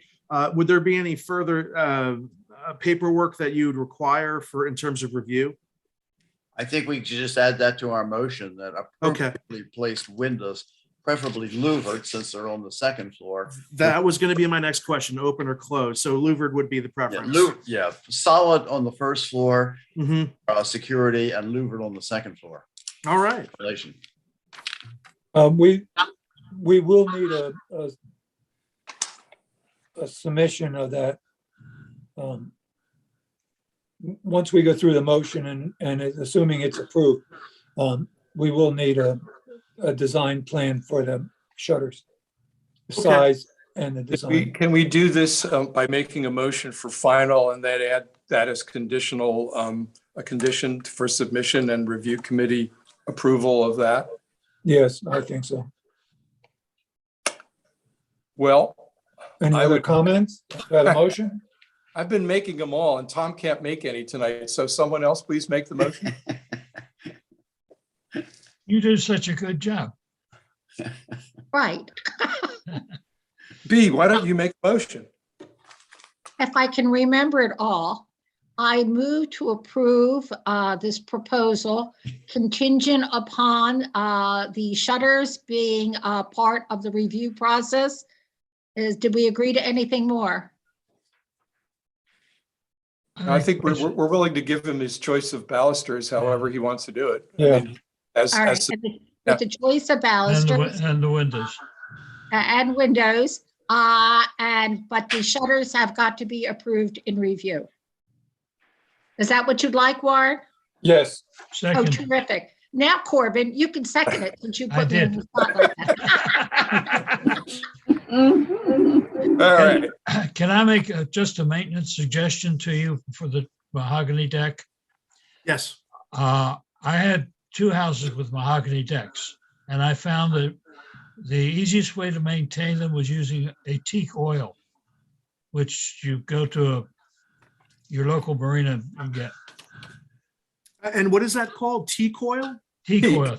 Teak, yeah. Oh, teak. Yeah, Sorry, like I got it. Teak oil. oiling the mahogany with teak oil. But Corbin's got us so distracted, we haven't voted on the motion yet. Motion by Ms. Agnew, seconded by Mr. Cogswell. Ms. Campbell, Yes. Mr. Cogswell, Yes. Ms. Pisagno, Yes. Ms. Wilson Strita, Yes. Mr. Testa, Yes. Mr. Stevenson, Yes. Mr. Copeland. Yes. Well, thank you all. Thank you. Thank you. Thank you. So And good luck. oh, thank you. Yeah, I mean, we're looking to get started very quickly because sadly in Cape May today, this is a small project for a lot of people. So moving forward with the shutters, will we just submit that to Judy and that'll be administratively reviewed, or does it come back Yes. to this board? No. Just submit it to Judy and we'll take care of it internally. Okay. And thank you to to both Judy and Karen for helping us get this application in late in December. They really busted their butts to help us with that, and we appreciate it. You're welcome. Good Thank luck you. to you. Thank you. Right. Thank you. Thank you. Good luck. Thank you. Thank you. Next order of business is Schultz, 215 Jefferson Street, Block 1083, Lot 1. This is a non-contributing property. Demolish the existing dwelling and construct a new single-family dwelling. Do we have someone here representing Schultz? There. Good evening, Mr. Chairman. Jeffrey Barnes on behalf of the applicants Troy and Nicole Schultz. It's nice to see everyone. Happy New Hey, Year. Jeffrey. Hello, Happy Mr. New Year. This property is located at 215 Jefferson Street. It is Lot 1, Block 1083. It's in the R3 multi-density residential zone. The dimensions of the lot are 52.5 on Central and 98.9 on Benton. It's a non-contributing property. It currently exists as, it looks like a single-family home, but it operates as a multi-unit dwelling right now. What the applicant's proposing to do is demolish the existing dwelling, construct a new single-family dwelling, and it will be built pretty much in accordance to the footprint that currently exists and permitted in that particular zone. With me this evening, I have Craig Little, the architect, as well as Troy Schultz. As far as the property is concerned, this property is 1.5 stories. It's an irregular plan. It's wood frame, asbestos clad dwelling. It's 1-story porch wrapped around the south. Could I interrupt just for a Yeah, second? If your intention is to demolish this property, Yes, you'll have to go through, or we would ask you to go through the 9 points of demolition. We absolutely. handle this as 2 separate issues. One will be the demolition, and then the next will be the replacement. No problem. Do you have the 9 points? I do. I was just giving you a little background on the property, but Oh, I'm sorry. Okay. I have no problem plowing ahead. You want to go to demo? We'll go to demo. As far as point 1, it talks about historic architectural and aesthetically significant. Clearly, this is a non-contributing property. It's had multiple renovations over the years. It's even had work done as late as the 70s as relates to the roof. It clearly has no architectural qualities or any type of historical association or architectural values.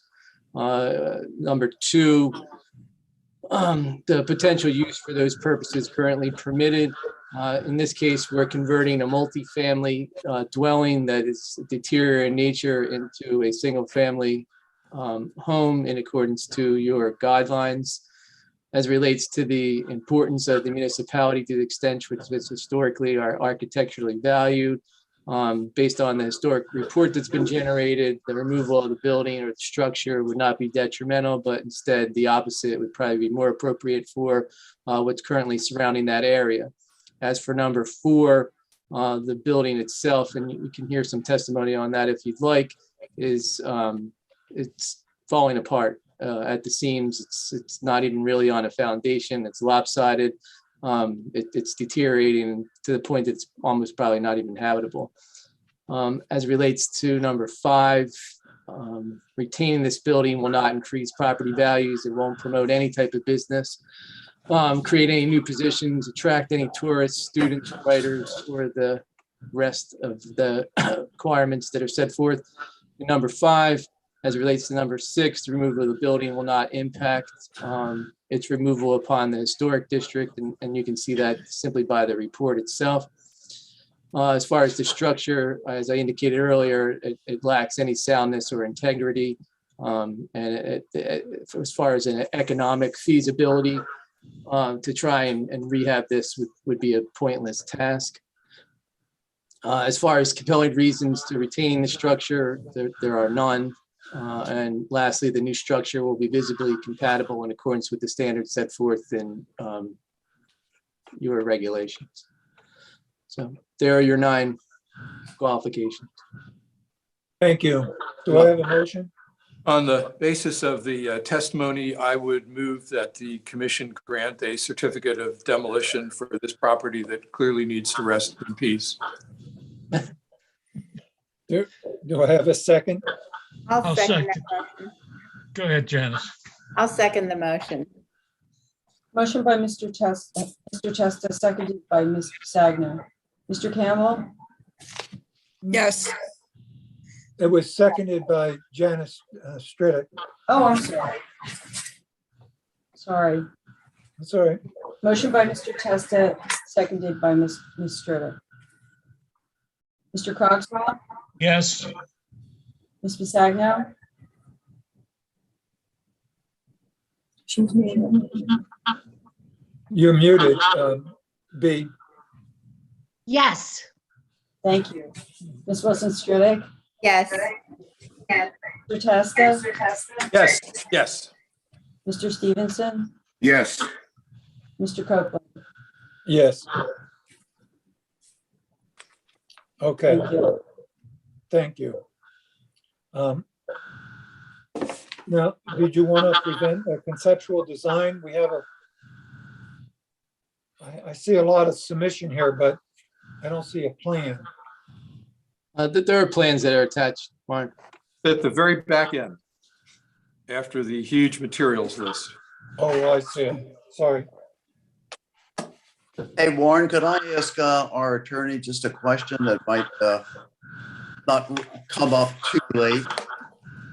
If the whole building is demolished, the new structure, if it had to conform to zoning or get a zoning variance, it would need a much larger side yard on the corner lot than it currently has.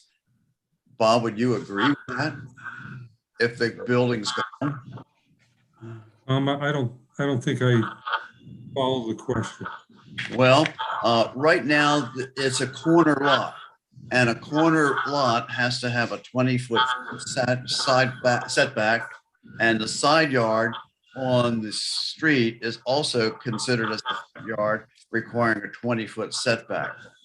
So if the building is totally demolished, wouldn't this require zoning to get permission to come within 4.6 feet of the side yard versus the 20 feet? It depends on the design of the building to be constructed as to whether it can be constructed within those setbacks. It wouldn't need zoning approval. I'm sorry, Bob is really cut out of me. There's a lot of echo here, but let me ask the applicant first. Are you planning to go to zoning? Do you have to go to zoning?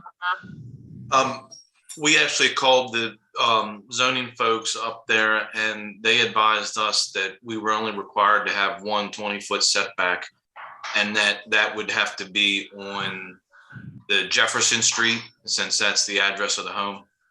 So they said we'd have 20 foot on the front and we would need 8 feet on each side, 25 feet in the back, in the rear. And this plan meets that? Yes. Yeah, we kind of built the house to satisfy the zoning requirements. And will you be submitting this plan to zoning? Yes. So we're looking for conceptual tonight. Yes. Okay. Continue on as you were. Do you want to talk about the products or do you want to talk about the actual building itself first? No, the building itself. Okay. If you're, Sorry, there is completed that portion. There is of an the open mic, presentation. and that all of that echo is returned to me. I don't know about the rest of you folks. Yes, to me too. Is it Mr. Little, GBL Plans? Yeah, yes. Can you mute your background? There is no one here. I have no other noise. Because that's why I put you in the waiting room. In the beginning, they said it was your computer. Yeah, but Karen, I'm not saying that's the case now. you can see he's muted. The sound is continuing. Well, There's no one here. No, you're fine. You're fine. It's coming could you from mute somewhere else. though, and maybe there's some technical glitch. Is it now heard up? It's improved. Seems better now. It seems. Like somebody's talking right over us. Well, it's an echo. It's It's clearly an undoubtedly, echo. but we can't identify where it's coming from. Oh, well. Well, let's try to muddle through. It's so much better when it's quiet. Yes. Seems If, okay now. You want to just vote? Excuse me? I said, do you want to just vote? I suspect you might not want to do that. If you have the plans speak for themselves. If you have no particular presentation issues, we could open this up to the commission for comments on the. No, I was going to have Mr. Little take you through the plans and then discuss the material, but I mean, we provide you with a lot of the material, so I don't know if the echoing is going to outweigh you just reading what the material is. Well, there are two separate issues. First, let's talk about the design of the property. Does anyone on the commission want to make an observation or comment about the plan as submitted? Well, there's a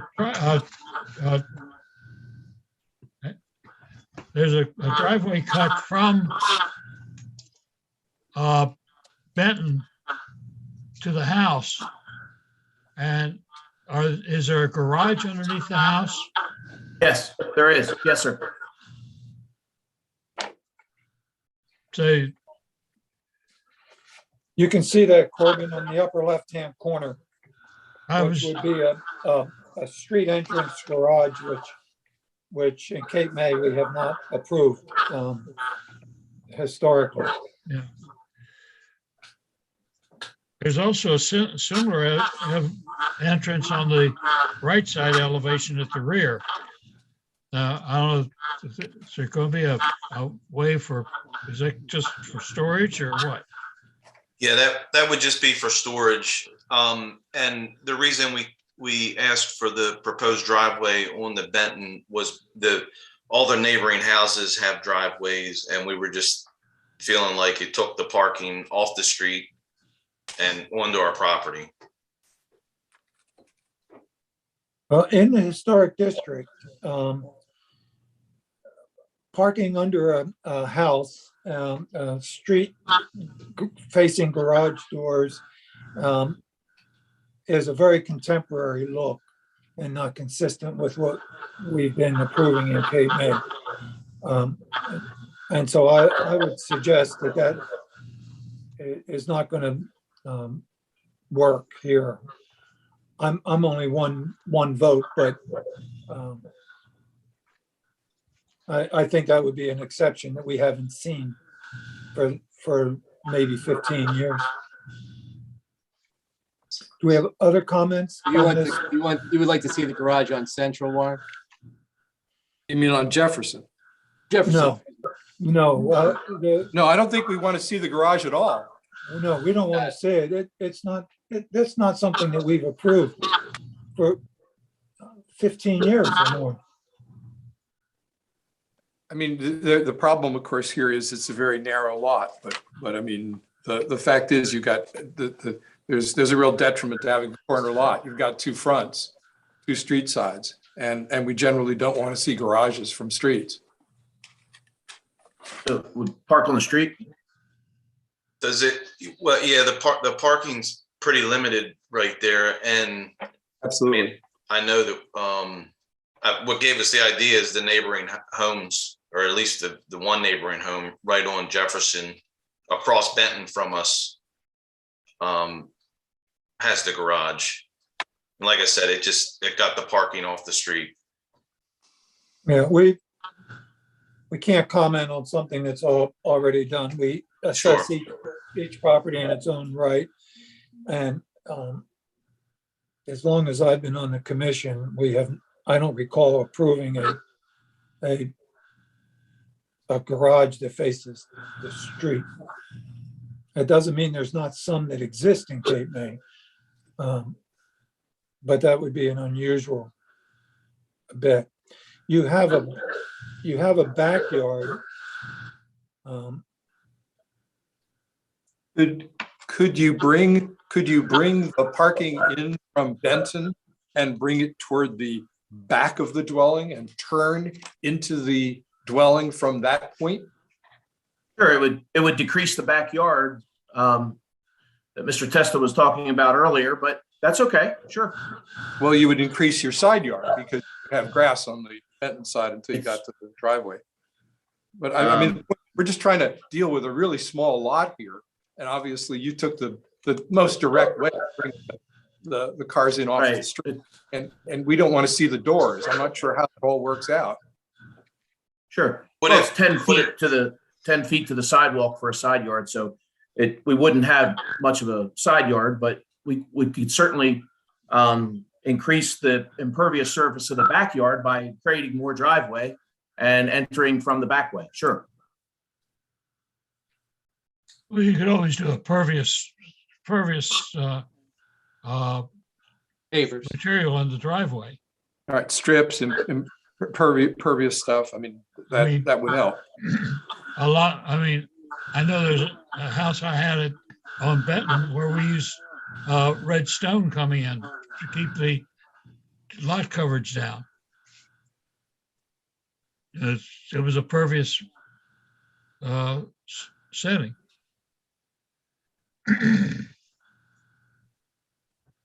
Do we have other comments on this design? Well, I actually think that the house looks kind of strange being up so high in the air. Yeah, I would agree. And I realize why you did that, so you get the garage, get the 8 foot for the garage, but that's, yeah. We're under the height limit. The height to the ridge is 33.4. So I think we were allowed to go 35. Yeah, that's about it. Yes. I think what we're saying is the question. Front of the house from Jefferson just juts right up in the air.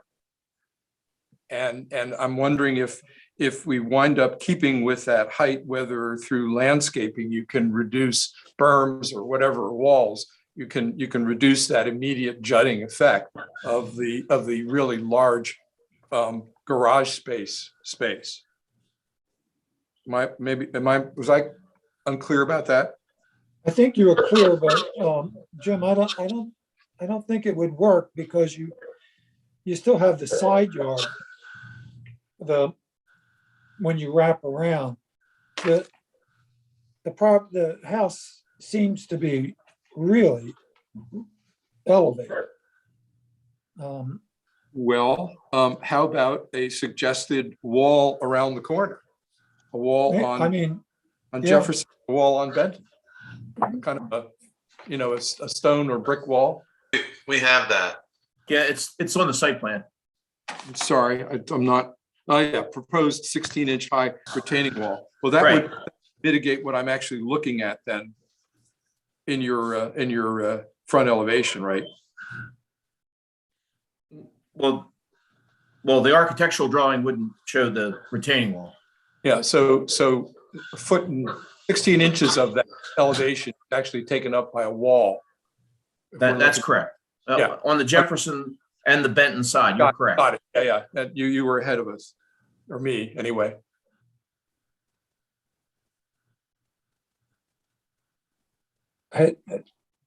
It's still, I mean, That's going to bring it down to about a little over 6 feet. Six plus. Yeah. But doesn't the flood elevation come into question here? It does, yes, you're correct. Regarding how high you can go above minimum flood level? You are correct, yes, sir. Yeah, we have an 11-foot elevation for the flood level on this property. That's what's getting us up, quite high. And we had to go with the 2 stories because we have 3 kids. So we really didn't have the room to go out. We had to go up. What is your base elevation? Do you have an elevation certificate? Yes, of the existing property. And then one of the drawings in our packet here shows the elevation. Let's see. So this looks like so I read it a BFE of 11. Yes. That's what it says, but we don't have a survey. Yeah, there's the existing survey from James, is it Boney? Yes. Attached I to could this. supply that to the board. There's plenty more paper coming in. So the home as it sits right now is not above the floodplain, the flood level. Flood protection elevation. Yeah, and you're proposing to do that at the minimum above the BFE, I assume. Yes. So as of right now, we are the finished main floor, the first floor of the house, not the ground floor, but the first floor is approximate to the bottom of the new floor joist is approximately 8 feet above ground. Can you go any lower? Well, the garage doors that are in question right now would come into play. As of right now, they are 7 foot tall, which is a standard size garage door. Wouldn't allow much of an SUV, but we couldn't go any lower on the garage door height because it's already at 7 foot. But I don't see the garage doors getting approved. Well, I thought we talked about putting them on the rear. He means his rear garage doors. Right. Maybe I misunderstood you. So it doesn't matter where the garages are Right, located the- on the the property. door Assuming that you're putting them in the rear, it's still going to have the same elevation, correct? Unless there's a Correct. rapid change in landscaping, yeah. I mean, It's gonna be the same problem. right. As it is now, Mr. Schultz's SUV will not go in a 7 foot garage door. But Well, the elevation you is a can't- whether problem there's from garages the- or not, from you a can't make design it any base. lower. No, I mean, if it was lower, it'd be like a foot on the whole house. And that's why we put the wall in the front to try to help the elevation, help the view. So Corbin, do you not like the amount of stairs that gets you into onto the porch? Is that what you don't like, or? I think it just looks top heavy. And, I believe me, I'm cognizant of the fact that you're in Frog Hollow, which is probably one of the worst places in Cape May to build. Worse than most problems. You're actually pretty clever, Corbin. So what do you think would make this look a little bit more Cape May-like? Not having garages under the house and bring the house down so its first floor is a little bit closer to the elevation of other houses in the neighborhood. Understood. But If we go, was that you can't looking at really the bring the house BFE. down any further. you could go about 2.5 feet lower. Is that accurate, Mr. Little? That's, Well, it I'm would not be considered. I'm sorry. showing here on your, there you say the flood elevation 11 feet, which is the minimum that you can have. Right? That's correct. To the bottom of wood structure. You're correct. Okay. So say you have it right now at 13.4, almost 13 and a half. So you still could get. Well, he's allowed BFE plus. Right, because the flood protection elevation requires 1 foot above. So your 12 foot would be, so you get 1.5 foot lower. Okay, but then That's still that not much, but that's, I mean, with all those windows there, it looks like it's a habitable space. Well, at 8 foot tall, it is right now. You're right, but if we lower it down, it will not be, and we can't get the garage doors even if we put them on the rear. I think one of the issues, when you look at elevating houses and things in Cape May, it's pretty clear that parking under a house is probably not appropriate, and just as a general comment. And I think trying to push this to get some parking under this house is going to create a design problem that is more challenging than you think. I mean, the stairway going to the first porch level is really, really high. And I just personally, it makes the whole house top heavy. And the berm or the wall that you have for 16 inches, I think should be increased. Maybe that would help. Maybe stepped back, have a 16-inch and then have a planter and then another wall in the back to cover some of it.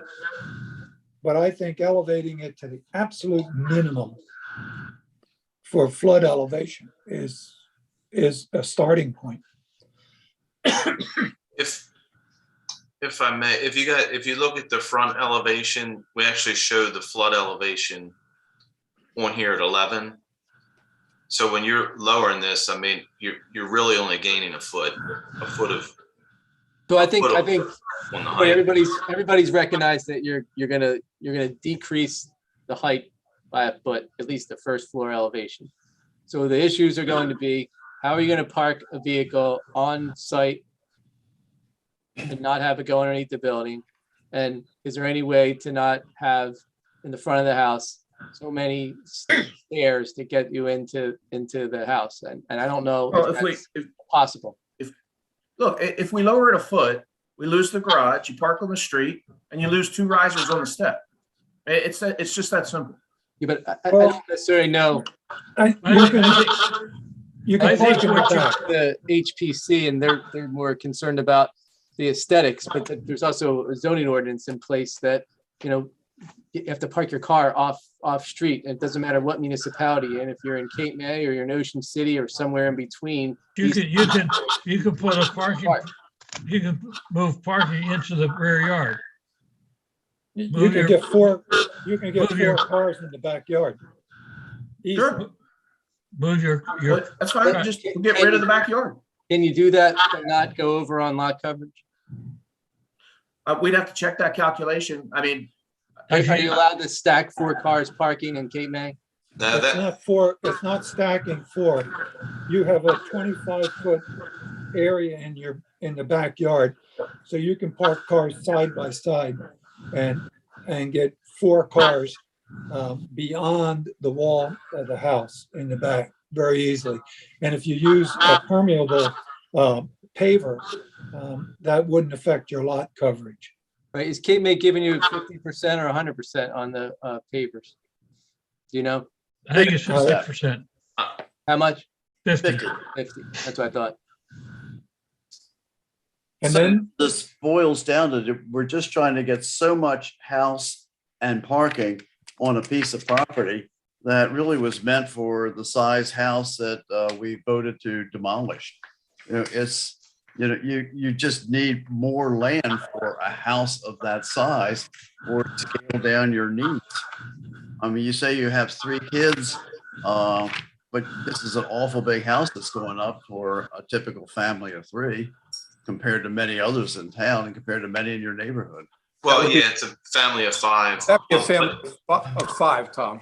Yeah, the footprint, sorry, the footprint of this house is very similar to the house that's there now. Yes, So do I understand what's been suggested is a driveway off of Benton with permeable coverage in the backyard so that cars can be brought in and 3 or 4 can be parked head in toward the property Yes. boundary? Yes. That's what I'm getting so far. That's one issue, but Mr. Testa, the other issue is this top heaviness that everyone seems to be struggling with. Well, Please understand, please. Can I understand. make a suggestion on that? Sure. What you do is take several steps up to a level, raise the level of the land. Right. We get a terrible connection here. We know. And then you go up further steps. So you have the same number of steps, Right, but a landing of some kind. but you go from no, the you don't sidewalk up necessarily like 3 put- steps, then build a berm, and then go up. That makes it look less high than it is. So instead of having this, you're talking about breaking it up a little bit so you don't see that. Right. I think he's suggesting a kind of a terraced approach. The terraced approach, yes. Okay. I told you were creative, Corbin. It only took you a couple minutes. I've seen this done before. I mean, Corbin says the idea is not from the work. So, but yeah, But understand, we can only, by code, we can still only lower the house down. I think they understand that, Mr. Little. They understand that you can only be at a certain height. They're okay with that concept. They're okay with the parking in the rear as we indicated. If we have to put in permeable pavers, that's fine. We get a 50% discount off of lot coverage. As far as the stairs, and you're looking at the historic zone and you're not necessarily seeing stairs that are going up that high. And I think what Corbin was suggesting is that you do some kind of mechanism with the stairs that has landings to maybe take away from so many stairs. And maybe you don't need it to be asymmetrical. I mean, maybe you can only have 1 set of stairs instead of 2. I'm not sure. You're gonna have to redesign the plan. But so far they were the 2 hot topics, unless there are other issues. No, I would think you'd want a landing anyway. That's a long stair. That's a lot of area to carry a bag of groceries up or suitcases. no, it's absolutely perfect for a landing. Well, that's why I have 3 kids, so they can carry the groceries and all my baggage up. I knew we missed something. Lucky you. I have 3 kids and they don't carry anything. One other thing, and because we are new to the area, but the trees in the back, because originally we were talking about having the parking towards the ocean side of the property off of Jefferson, but there's a tree there that blocks us from doing that, and the same thing in the back. There's a beautiful, what kind of tree was that? Crepe myrtle that I love. It's, oh boy. So we'd be yeah, and I don't know. I've heard that the Shade Commission is very protective of their trees, and the trees are beautiful. So that was the reason. If the garage doors are the problem, could we just do away with the garage doors? Like, is there an open air kind of concept? No. Okay. No, that's even worse. Then we're looking. No. At 50s. Parking under the property in Cape May is not likely. I can't comment about the trees. That's a different issue, but we're looking at this backyard, this area that is 25 feet by 50. And the question is whether you can get 3 or 4 cars behind the building line, which appears that you can. Mr. Little, did you do a calculation for how many parking spots are required by the RSIS and the Cape May zoning ordinance? I don't have that in front of me, but I can. I'd be happy to provide it. Okay. It's the tree. Yes. Back to this front though. So you park in the back and you reduce the property in elevation as far as you can. And then if you tier the front yard, so you have a wall and then a sidewalk and then another wall, which would then be more like a planter. That would allow you to have a front stairway coming down with a landing. And then a landing and then a couple steps and then another landing and a couple steps. I think it would change the whole front of that property pretty dramatically. I think Did you it's follow? the right direction. Change the budget too. Well, Well, look what you're saving on garage doors.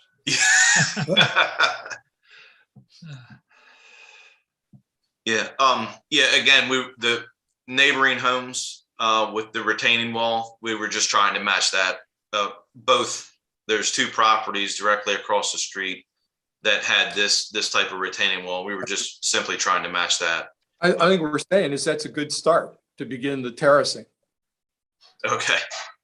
If you terrace twice, if you change the 16-inch wall to a 2-foot wall, you bring the house down a foot, you come halfway into your property and terrace another 2-foot wall, and then have a front stair. So we'd have like two landings in the front yard, steps Right. and landing, steps, landing, and then we'll get to the.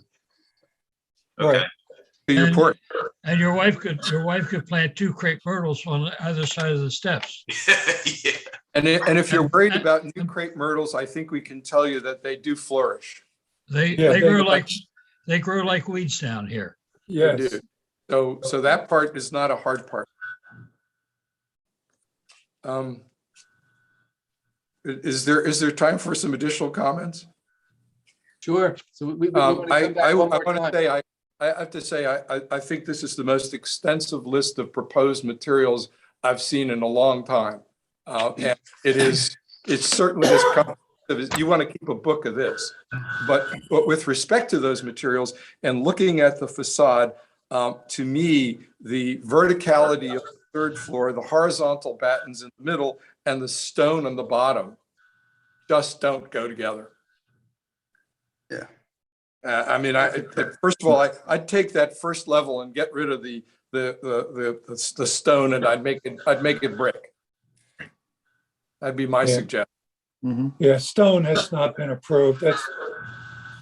It's not appropriate for Cape May. Kind of looks like El Ranchero, and that's not a look you want to have.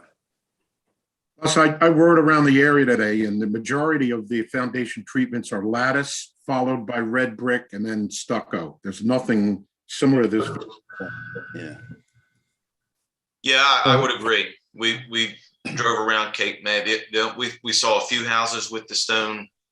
A lot of our brick. There's a lot of painted CMU also. We were looking at the like the old slate sidewalks, in town further from us, and thought we'd bring that color and the stone out. But we're fine with brick. Yeah, red brick or lattice is going to do you much better. And the clapboard on the first floor front should also come up with the clapboard as it is on the side before you go to another material for the third floor elevation, even though the windows appear to be part of the third floor or attic. Well, that vertical siding application on the front of this property adds to the height appearance. So if you continue the clapboard siding,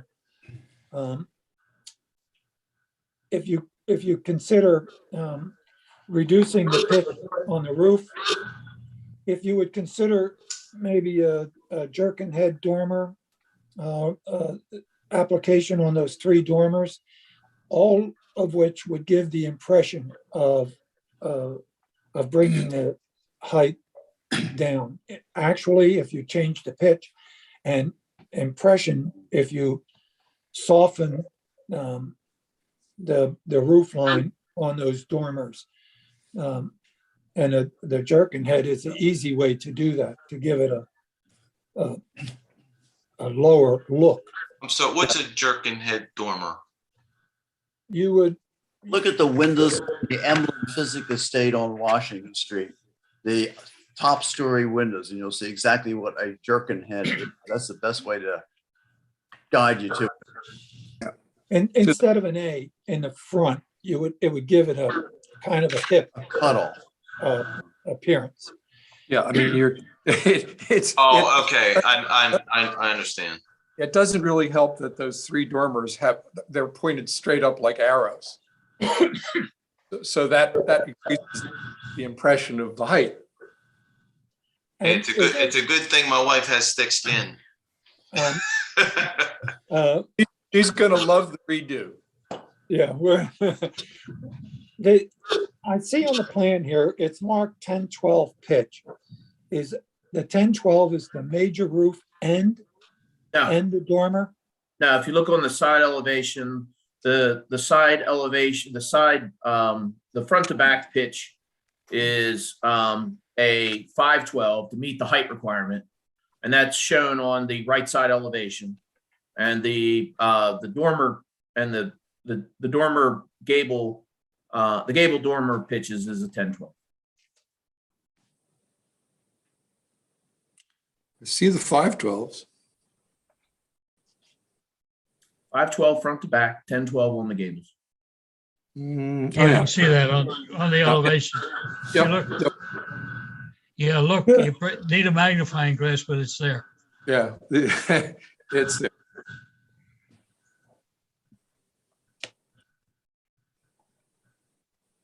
When I look at the front elevation, the roof that's facing the front elevation, you're saying that's a 512 pitch? The shingle roof, the shingle part that you see on the front elevation? Yes. 10-12. No, it is a 512. 512.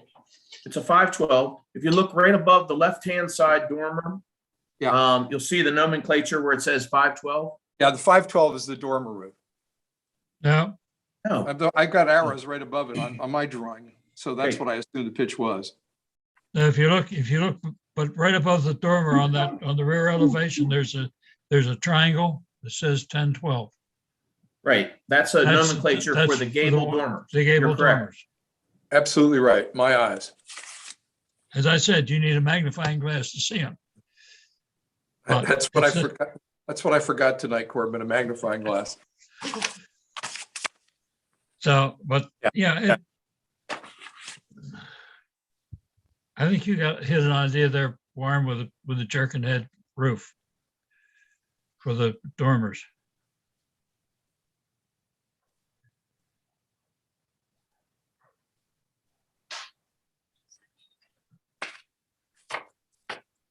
Been a nice team effort so far. Any other comments? I'm still, you have a 41 foot depth of your building and a 512 pitch would come out about 5 or 6 feet, wouldn't it? Sorry, I'm not following your question. The roof from the top of the wall to the ridge would be, let's say, 6 feet. And it just looks like you're representing more than 6 feet. Well, that's because the second floor wall heights are not a full height. We had to keep under the main height restriction. So the second floor wall heights on the front and rear are much lower. I mean, that's why we had to use the dormers. So the wall height on the front. Yeah, I know. Is that where the dash line is? That's not my question. Okay. We don't have the measurement for the roof from the eave to the ridge. And it appears to be 7 or 8 feet. And a 512 pitch would be 6 feet, I think. The run is 20 feet. No, that's right. I mean, we're showing like a 6-inch reveal on the Hardy. I mean, just counting the planks, it's right there. If you look at the right side view, and you have that dashed line, that kind of shows you where the top plate of the second floor is. Yeah. Is that what you're talking about? Yeah, to the ridge. Yeah. So you got 1, 2, 3, 4. Yeah, 6 feet. no, it's right. Continuing with the jerkin head, then if you did the same thing on that, on each side of the structure, that would also give the impression of it being lower. So this would be like clipped. I'd have to see that. Yeah, as Tom said, you can see that at the physical state. You would just blunt it in the front a little bit, which takes that appearance of elevation. Your dormer stays the same height, except closer to the window. You're going to lose a little bit of height. And if you do that on each side of the property, it would further give the impression of less elevation. For me, I'm sorry to interrupt, but I'm such a visualizer, and I stand outside of the two homes that, are on both streets. And that's what I was trying to kind of fit into the house. I mean, it's not necessarily the house we have now. It's, what was being fit into what was there. That's a Jergen head right there. He's pulling up what a Jergen head roof looks like. Well, when you take a look, you'll see there's I see it now. We're trying to introduce some design elements that, one, fit Cape May, and two, give the impression of less elevation. We have it up now. Thank you. Does that give you an idea of what we're talking about? Yes. Well, other questions or comments from the HPC? The right side elevation shows very, very few windows. And that actually is the side that you would get ocean breeze on. Why wouldn't you want to have a few more windows for light and air on that side of the building? That's the bathroom side. There's a bedroom in the towards the rear of the house where we have the windows, and then we have the bathroom and utility room. So it's, I guess, more of a private area is the only reason. Mm-hmm. And the new structure is going to be pushed back off of Jefferson more, and it kind of aligns us with the not quite as far back as the neighbors, but back that way, just privacy more than anything. Try to think of in terms of balance of windows around the house, very much like you have on the front of the house. That's truly typical of historic houses in Cape May, that there is a balance in size and numbers of windows on the different sizes of the house. And we don't have an interior plan to look at to help you work around that, but. Yeah, I mean, like if you see there's 3 windows on the main floor level, the smaller windows. We could put one towards the front of the house to even it out. It would like be in the utility room. It would certainly, it would help the house look a little bit better. Yeah, we could do that for sure. Okay. Could I suggest, we've talked about a number of changes. At the same time, giving you the impression that there is something doable here with some plan modifications. Could I suggest we table this application until you've had an opportunity to work with the architect and embrace some of these things and see what a resubmission would look like? We could then put you on first at the next meeting that you were ready for. Does that sound like something that would work for you? That makes sense. I mean, unless there's any other comments about the materials, if everyone's okay with the materials, it seems like it's more of a design issue now. Yep. The materials were exhaustive and great. Okay. It's the design. Yeah, and, no with problem. the exception of the stone. But they were still great, but just not appropriate. Um, Problem. That's why we have these meetings, right? I have to say, everyone likes. I'm glad to make the motion to table, subject to your waiving the statutory period, because I wouldn't have had a conceptual approval motion for this application. So the motion to table, I'll make. Fair I'll enough. second. Oh, wait a minute. I just wanted to ask one thing. When we do go through this and we do get this revised, the design concept, can we go ahead and send this in to have somebody review it prior to the meeting, so that when we get to the meeting, we feel good about what we're coming in with? We have previewed plans in the past, and in this case, it seems to me we would agree to do that. I can email you directly, Warren. Yeah, well, we want to have more than. That's fine. You can circulate it after. Could we propose that this be looked at by the review committee and it submit its recommendations to the full board when it comes up for the next swing? Yeah, I think if you can email the plan to me, and Tom, you would be willing to review this? Not to approve, but No, absolutely. provide some feedback. I'll send it to Karen, and Karen can send it to whomever you deem is appropriate, Warren. Okay. Thank you. Okay, so we have a motion that needs to be acted on, right? Well, we have a motion now. I need a second. I seconded it. Yes. Thank you. Motion by Mr. Testa, seconded by Ms. Pisagna. Ms. Campbell? Yes. Mr. Cogswell? Yes.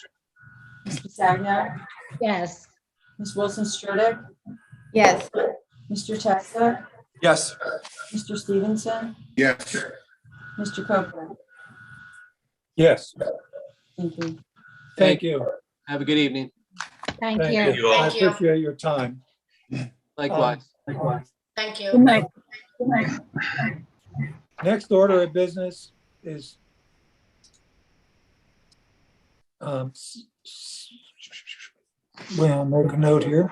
Next order of business is the Bassett Family LLC, 701 Kearney Avenue, block 1063, lot 9. This is a contributing property with a second floor addition. Is there someone here representing? Yes, Warren, it's Joe Ross. Hello, Joe. You've been waiting quite a while. Thank you. No problem. You ready? I'm ready if you are. As ready as we're going to be. Well, some of you were serving on the commission when we came through for conceptual approval back in October 2019. The owners of the Bassett family property, it's a family, live all across the country, and the owner representing the property for the zoning issues was from Texas, and he waited till he could appear in person. So we didn't seek or get zoning board approval until November of 2021. So we're back in front of the HPC for final approval, and the month or so time frame in between was just to complete the construction drawing, so that what you're looking at is what would be submitted to the construction code official. So with that, I'll just refresh your memory or bring folks up to snuff who maybe weren't on the commission at that time. Joe, can I just interrupt 1 second Yes, before sir. you do that? The plan that you're going to present now is the plan that you had conceptual approval from the HPC? Exactly. We haven't And changed anything. no changes. Okay. No, Thank the you. only changes on the drawings were the structural information and some of the stuff that the construction code official wanted. And then I added a series of notes which would tie down the materials that were agreed or that were presented and approved back in 2019. So Yeah, 'cause basically, there's no changes. It's 149 square foot bathroom addition over a kitchen, and then a roof that mimics that on the Gurney Street side of the house because of the really rich quality of the colonial revival style. You know, actually, the only change really that's happened in the project in those intervening years is that the owner had to replace the roof, which had been leaking, and he replaced it with a true slate roof. So that the roofs that are proposed in our addition that were proposed to be matching will now be matching the slate roof. So that's it. Essentially, the materials are stucco that matches the existing stucco, wood windows that are Geldwin, all wood windows with simulated divided light and traditional 5/4 by 4 casings. The gelled windows, Joe, Yes, sir. the gelled windows are prime exterior. Yeah, and it's really hard.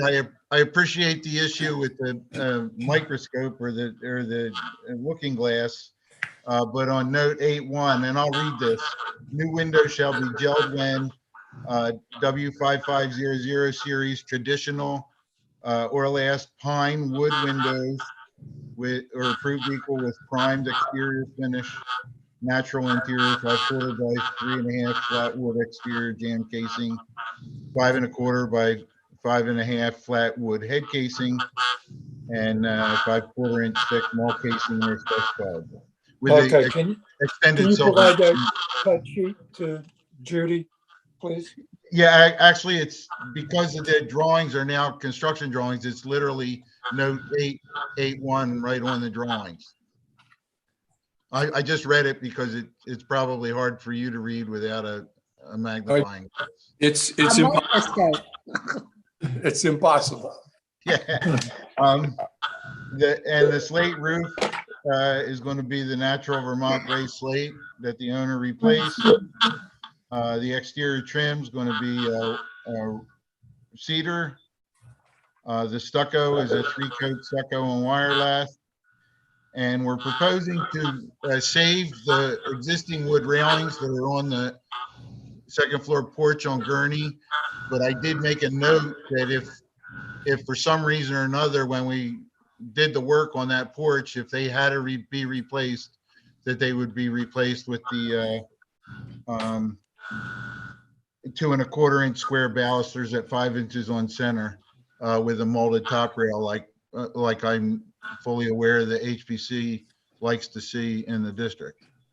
So we're intending to keep them, but if they do, it isn't suitable to keep them. We're actually probably enhancing them to match what you would expect to see. Good. So other than that, I haven't changed anything from the drawings that were approved in 2019. For those of us that were here in 2019, there was a lot of discussion about this plan, and Joe really did a great job in embracing those changes and bringing it forward. Having said that, though, there's new members of the HPC that should have a full opportunity to discuss this at length. And then there's some members of the HPC who may not remember what they had approved in a prior period. So I would open it up for discussion on the plan as presented. Anyone? If I can, Warren, I would just like to say during that period of time, we dealt with several houses of very similar design. And our goal was to try to make balanced dependencies on either side. So what happened on one side would be close to duplicated on the other side of the house, which was very traditional in that style. You just didn't put a wing out one side and nothing out the other. And I think this is probably one of 3 houses that we dealt with. And I think with Joe's full cooperation, we worked this out. And to me, I think it's really ready to go still, because we followed our guidelines and the architectural guidelines of that period of time, and he's done a great job with it. I would agree, but having said that, some new members may have a new view. Anyone? I'm looking at it and it looks like it's very nicely balanced. I think he did a great job. Yeah, we spent a lot of time and Joe did a great job. So having said that, do I have a motion? I have an old view, and having seen that he followed along with our view, along with the conceptual approval, I will make a motion to approve this application as final. I guess the question is, with respect to those railings and the replacement of the railings, do we need to add a condition to that about bringing them back? Should they be found? Should the originals not be able to be preserved? It's the only point that deviated from what leaving it just all go. How do we want to address the subsequent finding of railings that might need to be replaced? Yeah, I presume it's appropriate. Jim, you could add to your motion that if railings need to be replaced, they'll be done exactly the way the architect Joe Ross described them in our meeting, which was right, 2.5 on 5-inch centers. Yeah, Excuse me, I'll just add that is built into the drawings and the construction drawings. So from my perspective, that's fixed in stone. All right. Well, if this is part of the construction plans, and I guess I don't need to add a special condition. So I'll just make the motion that the application be approved for final as submitted. And I'll second that motion. Motion by Mr. Testa, seconded by Ms. Wilson Stritter. Mr. Campbell? Yes. Mr. Cogswell? Yes. Ms. Pisagno? Yes. Ms. Wilson Stritter? Yes. Mr. Testa? Yes. Mr. Stevenson? Yes. Mr. Copeland? Yes. Thank you. Thank you, Thank you. Joe. Next order of business, O'Donnell, Waremeyer, 1624 New Jersey Avenue, block 1185, lot 18.02. This is a non-contributing property, front porch, pool, paver, patio, and a driveway. I'll be representing this project as well. So in general, the location of this is all the way up at the end of New Jersey, at the Poverty Beach end. One property in from the end of the street. It's probably the best way to visualize it is to look at the first photograph in the group of photographs. And in that, and I'll put the line up in the screen just so you can see, it's the first house at the end of the condominium development there. And it's set all the way back in the property. It's pretty, it was built in 1995. I want to say right up front, I had nothing to do with the design of it. I was going to ask you. I actually know Joe who did, so I know it's not. Well, well, I was given the project by a longtime customer of mine who wanted to do what she could do with the project. The house is, I can't even put a style on it. It's modern box. It's tough. It's downright ugly. And not only that, but it's kind of really funky because it has, as you can see, these 2 cantilevered porches that go to sliding glass doors right to the middle of the doors. And it's problematic. So At this point, I'll kind of point you to what I'm doing with the building first, and then we'll talk about the rest of the property.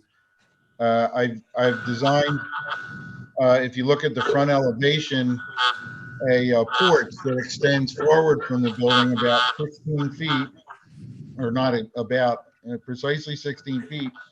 On the ground floor, we put a garage. The building is elevated on pilings right now. It's like an open carport.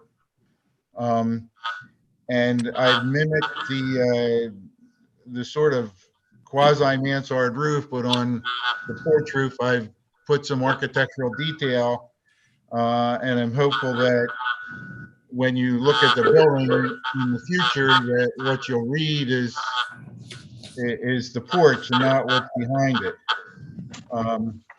The porches extend now to all the doors, with the exception of the one door on the second raised floor.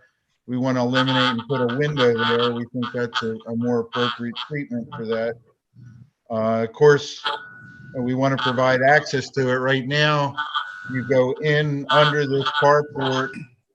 You can see it back on the photograph in the house to a glass double patio door, and then go up the steps on the inside. We want to create a nice set of steps on the outside they can access the house from. The other thing I'll draw your attention to, if you go back one sheet in your packet and take a look at the survey for the property, you'll see one of the difficult things. And I mean, I'm guessing the reason they did it was so that they could hug the back of the property and maximize the views of the water. But they've literally built the house within 2 inches of both side setbacks and the rear setbacks. So the building is set as far back on the property as anything would be permitted. So that the front porch that I'm proposing is totally conforming. I guess at that point, I'll talk more about the development of the property that we're looking to do. That leaves a huge front yard, which you can see in the other streetscape photograph. It's very well landscaped in the front. And then if you flip to the next page, we have this very large empty lot. And that's a function of where the building's located, leaves this tremendous lot up in front of the yard. So the idea is to put a pool there. I know in other parts of the town that the commission isn't really keen on pools, and it creates some problems, but this end of town is pretty much all condos. And if you flip one more page, you'll see that the whole back property of the condos is a pool. So it's not like none of the neighbors look down on a pool. They look down on a gigantic pool with a bunch of folks from the condos using it. So our idea is to develop the front of the yard with a pool, with some landscaping pavers, and keep the existing landscaping and then enhance it some more. As far as the driveway, we'll have one car in that garage that's partially under the carport now and partially under our porch, and then another car in front of it, and then another small parking area for a third car off street, but set down a little bit towards the street so that we can retain the existing really nice pine trees that are there. And that you can see in the landscaping and drainage plan on A1. And the back of the cars would still be behind the face of why it's in the front of our property, which everything would be in the front of our property. It would not extend beyond the face of the condominiums next door. So that's essentially the project in a nutshell. A two-story porch, a partial garage a garage partially in the carport that's there now, and a pool and a paver driveway.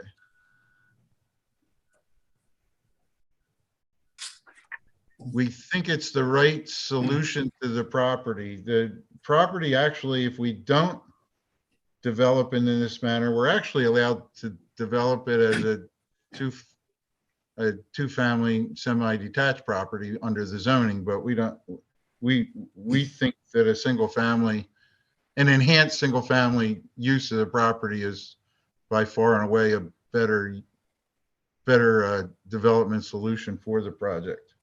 Joe, that's an RS zone, right? Yes, it is. So Block is an RS. it allows quite an intensive development. I've actually included, excuse me, it's a R5 single family dwelling. It's our block, that's RS. Yeah, but it does allow, we're not nearly where it allows a 45% lot coverage. I'm proposing a 36.2. The floor area ratio is allowed to be 0.65, and we're only proposing 0.37 because we're not increasing the living area of the house at all. It's strictly porches. It also might be pointed out to the commission, because I walk around this block virtually every other day, that the houses on the north side of New Jersey, opposite this proposed house, application, are generally one-family houses. So there are a lot of one-family houses opposite the other side of New Jersey. And it's a particularly wide. It's a 90-foot right of way. It was basically always intended to be a boulevard sort of situation. Right. So I'm happy to try to address any questions you might have. I'm trying to do a little bit more than lipstick on a pig. I really, again, I think that the porches can really add some, curb appeal to the existing building and give the family that's going to live here a much nicer. They don't have a backyard, so Yeah. the front yard's the back. But again, we're trying to be sensitive to the landscaping and not overdeveloping the property.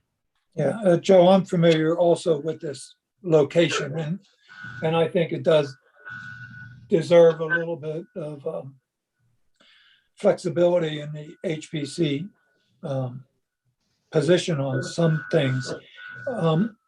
Do you know this garage that this really, you're just putting a door on it? How far is that door away from the front of the porch, for those columns?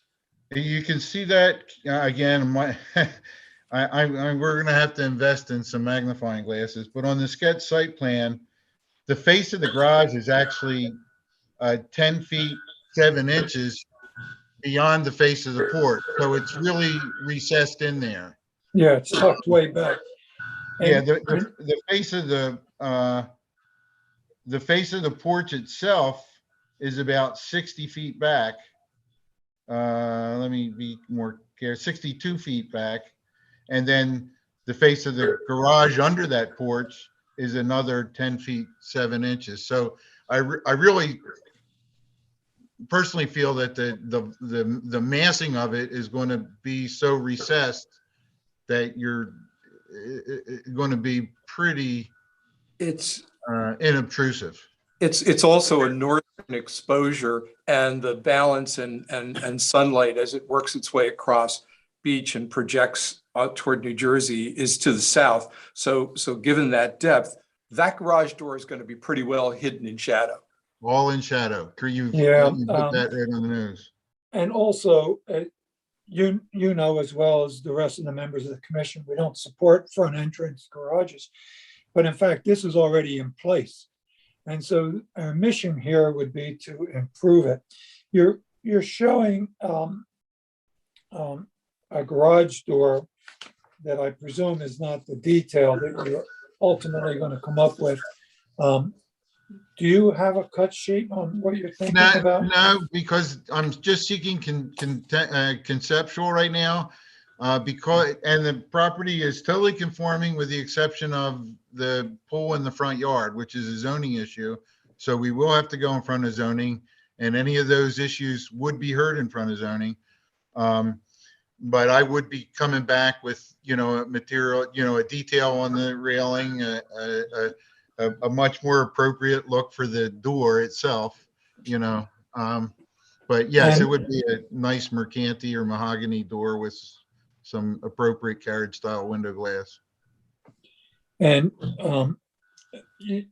by definition, then you've answered my next question, was the fence and landscaping detail to blind the pool from the street.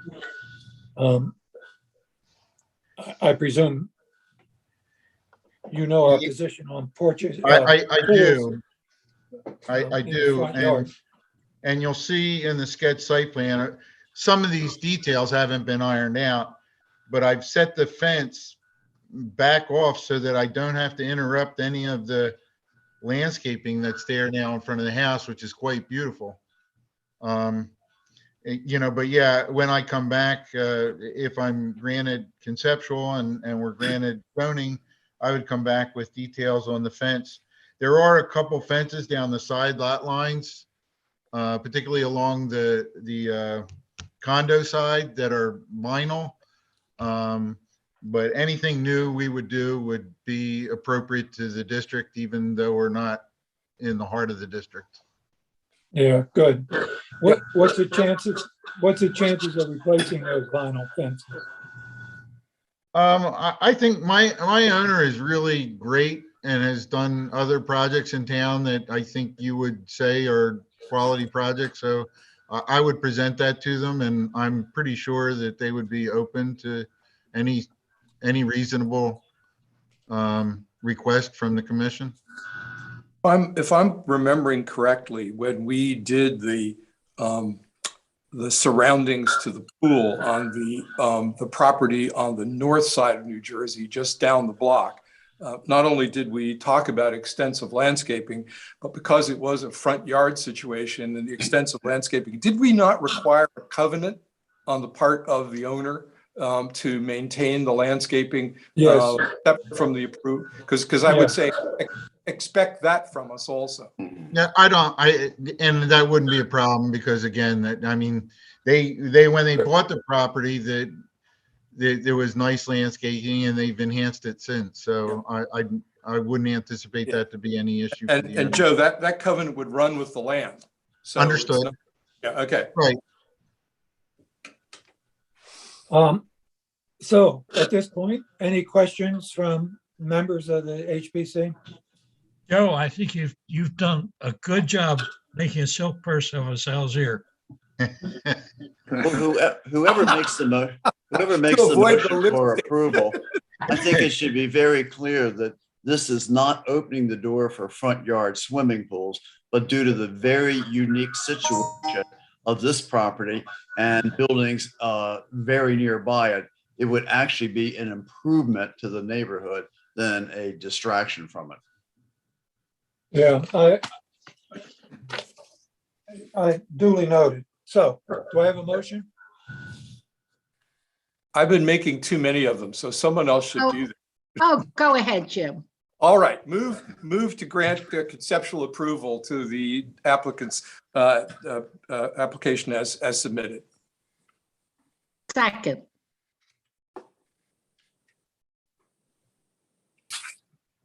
So we have Motion by Mr. Testa, seconded by Ms. Sagno.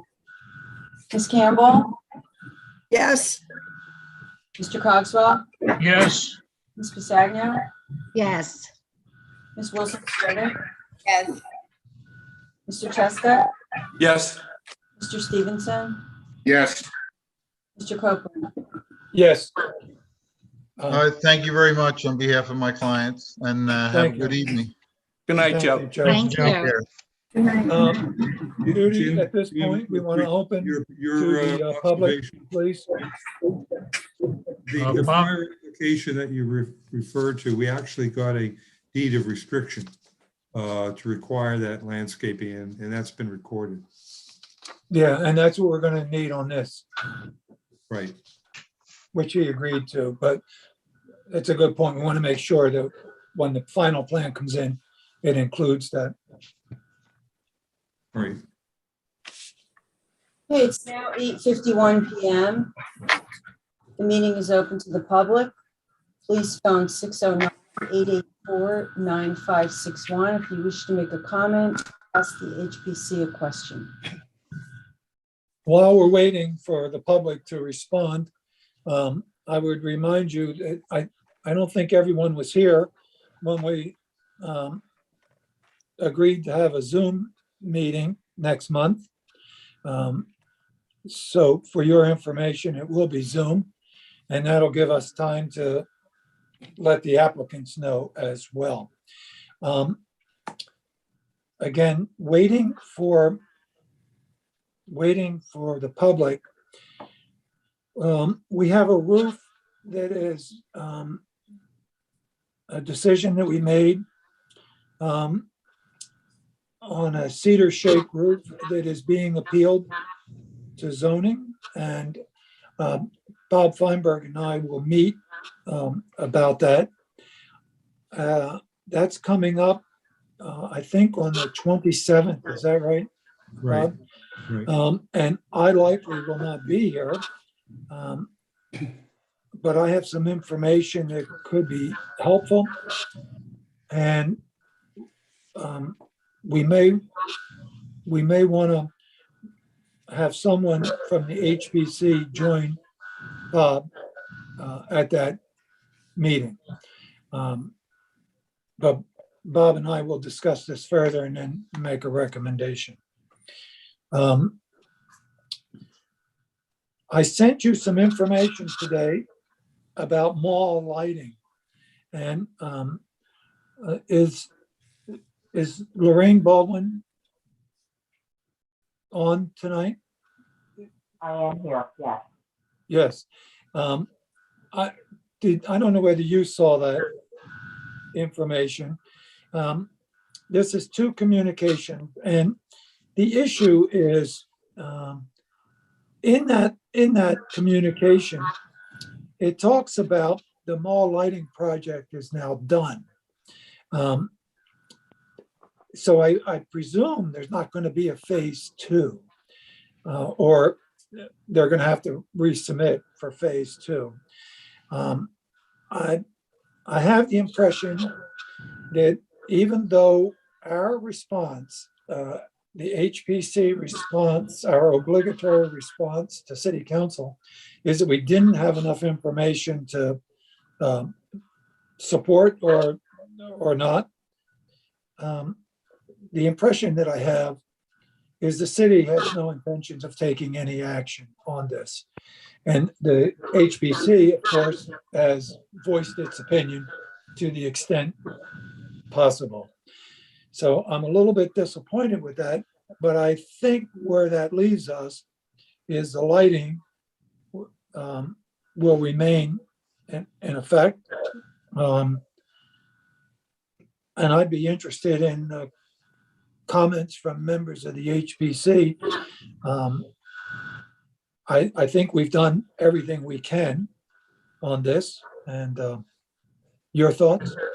A little bit of clarification, Warren. I mean, we had appointed, on the basis of the motion that passed, we had appointed a special committee to work with the applicant in terms of developing the report. And if I understood you correctly, I know you were ready to receive the information. You never received any more? We received information that was hopefully inadequate. It looked like something that was drawn on a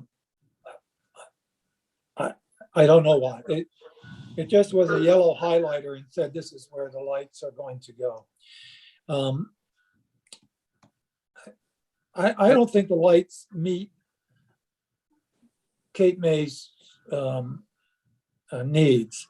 And nothing with respect to lumens or yeah, they sent something back from the contractor that gave us the lumens, but it has become obvious that this was not a lighting for safety issue as presented, but a lighting for a cosmetic appeal. And the lighting is one of the concerns we had was it was going to be too bright if it was really for a safety issue. I think the lighting is a bit bright, but I don't think that's much of an argument. I think the style of the lighting is inappropriate. So the luminance become, for me and for the committee, a non-issue. We in fact had purchased a light meter so we could check how bright it was. But since that doesn't seem to be the issue is cosmetic. And while I don't think it's appropriate, it's done. I think the only thing we could do is remain silent or send another letter expressing disappointment.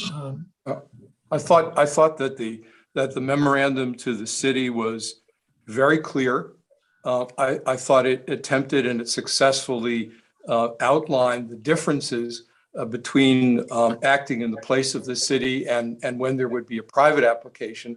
And the two phases that we saw clearly had the facade lighting as a possibility for the future. And I think it's been clear to us that would require a full application and approval by this commission. And that the city, in respect of the phase that's been completed now, was acting as a city body, and it required a report from the HPC before action was taken. I'm very disappointed, probably to the point of being upset about it, that the bid in conjunction with the city was allowed to move without that report and without full cooperation. And it's a lesson for us in the future that with respect to dealing with the city, that time is important to know what the city expects to do. Is it a city project? What's the timing on it? When it will be submitted? And give the HPC enough time to review and react with either a report or schedule an application. So I found this an extremely frustrating experience. I know you did. Yes, I did. If I may, Jim and Warren, I would like to say this. I thank you for your remarks just now. They were woefully uninformed and did not realize that they had to do this.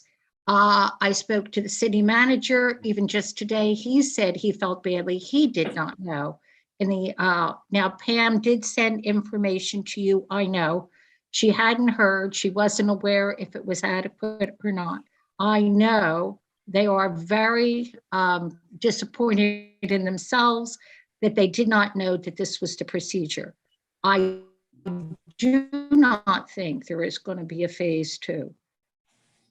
But if you're breaking up for some reason, B.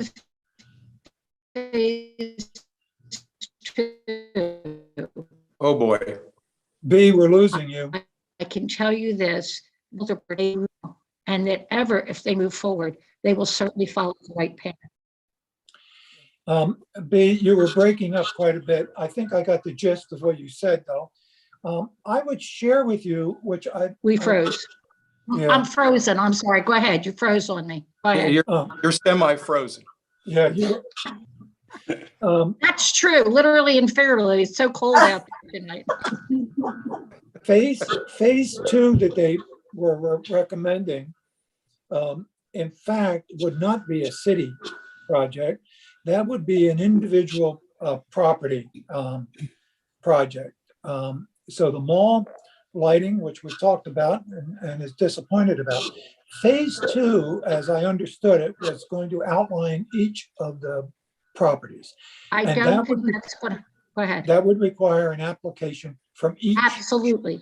property. And they know that, and they are very, very, very concerned that they did not follow. They tried to get the kind of lights that were recommended. They tried to get the kind of brightness of that light that were recommended. I know we had several meetings. Are they too light? Are they too dark, et cetera, et cetera?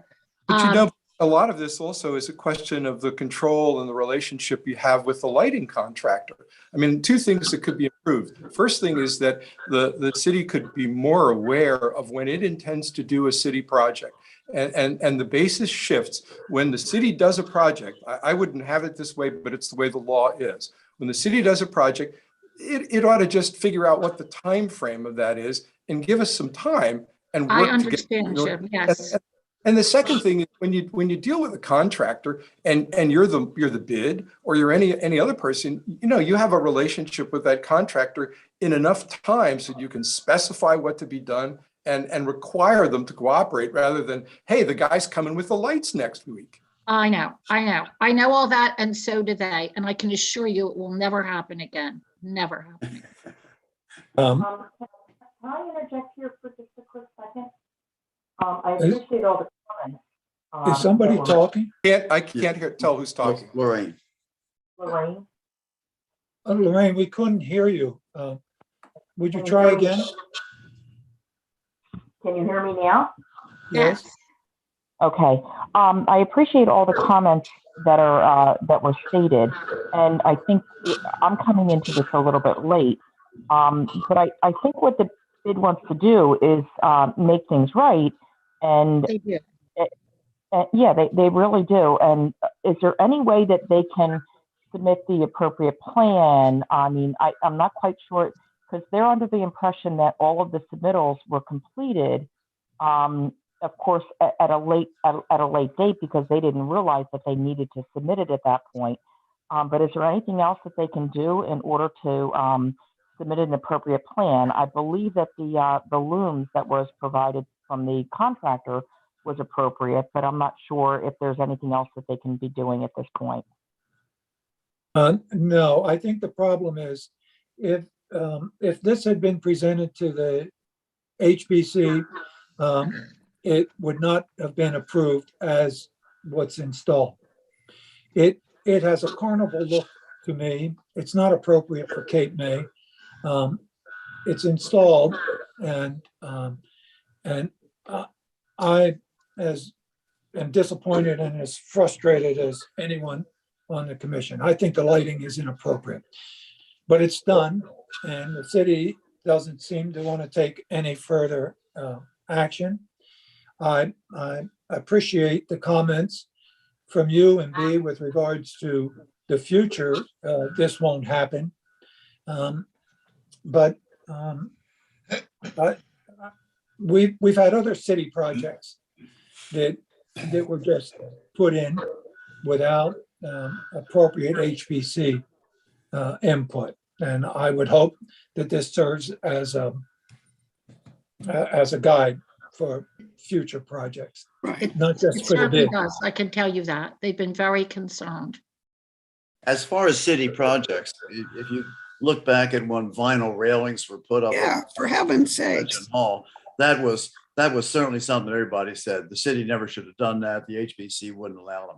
Frankly, I find the people I'm talking with, the lighting on the mall is rather popular. And since it's already up, I think we would only do harm to ourselves by going back now and saying, we never approved it and we think it should come down, or anything like that. I think we've already made a. To me, I would like to say that I think this is over. You know, the lights are up, people like the lights or whatever. And I think the point is to move forward. I mean, you can cry over spilt milk forever, right? But I think the point is to move forward, to reach out to these people, which I know is hard sometimes, but to reach out to these people and just make sure that it's right going forward. I think that's where we are, Pip. And I think so. Thank you, Pip. Thank you. I think our response to city council that's the end of it for the HPC. I mean, we provided the obligatory response, and the city doesn't, we're advisory to the city. The city doesn't have to, we don't approve it. We provide advice. So that closes that issue. Thank you. A couple of issues, if you just bear with me, I know it's late. The standards book the one that we all depend on so much is hopelessly outdated. It doesn't include any of the changes that we've made over the years, elevating historic homes, helical piers, all the things that are now part of the zoning ordinance. There's at least a half a dozen of those. And so I think it's time to update the standards book. And that's two phases. One is the existing book has some areas that says should, when I think it should say will. But I'm thinking mostly of the additional ordinances that have been approved. During the budget process, I asked for, I really forget, $5,000 or $10,000, which just covers printing. It's not to have consultants.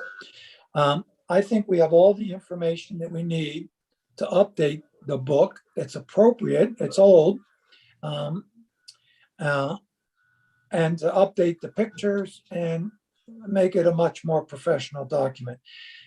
I have taken the liberty to ask Pip if she would be good enough to chair a committee to develop the new standards book. I also talked to Lorraine Baldwin, who, as a liaison, it seems appropriate, would be on this committee, so that we would get closer or easier decision making as the new book has to be presented to planning and then to city council. I don't think we want to put a time frame on this because I think it's the quality of the work that I'm most interested in. And if it takes 6 or 7 months, so be it. But the last book has lasted 30 years or something, and we can anticipate that this one will last 30 years, so we ought to take our time.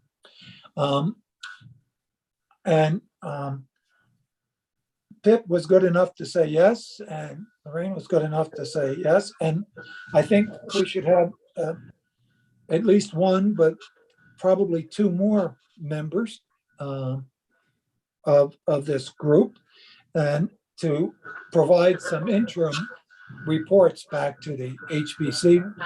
All those details we can figure out. Also, I think we should think of this project in 2 steps. One is to get a game plan, get an objective statement, get some standards, get some time elements together.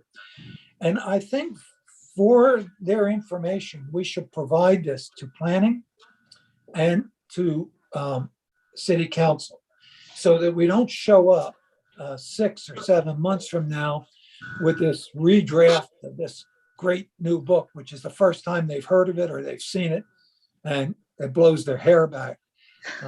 So I think we should have a real project definition and share that with those 2 bodies before we actually begin to do all the hard work. So if you would like to volunteer for this commission or committee, I would ask you to coordinate with Pip and copy me. There's not room for everybody. I think this is an important project for us. But I think 3 people are a minimum, 4 people would be a maximum. Did you want to say anything, Pip? No, I just think it's important. To me, it's not just even so much redoing and updating the guidelines. It's like making people aware of them and making people knowledgeable about not just what they are, but why they're there. You know, what purpose do they serve and why are they there, instead of how many people I think interpret them, the people I hear anyway. They just interpret it, what am I supposed to do? You know, tell me, oh, Tom Carroll wants it to be this way and so wants it to be that way, fine, I'll do it. And I don't think many people always have a really clear understanding of why those guidelines are there. So I just think that would be important to involve as many people and to make sure that a lot of people are aware of this and what it means for them when they're thinking about designing a house or doing changes or whatever.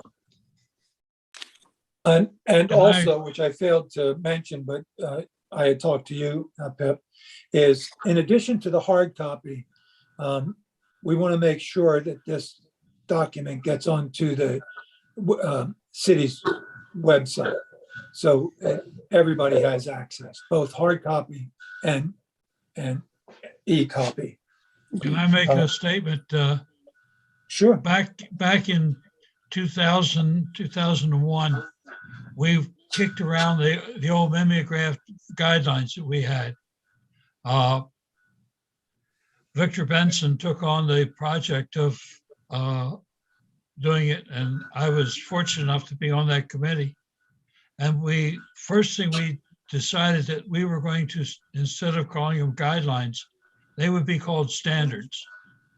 And we reviewed our guidelines with, first of all, with the secretary standards, bring those into consistency with that. And then with any special things for just this area.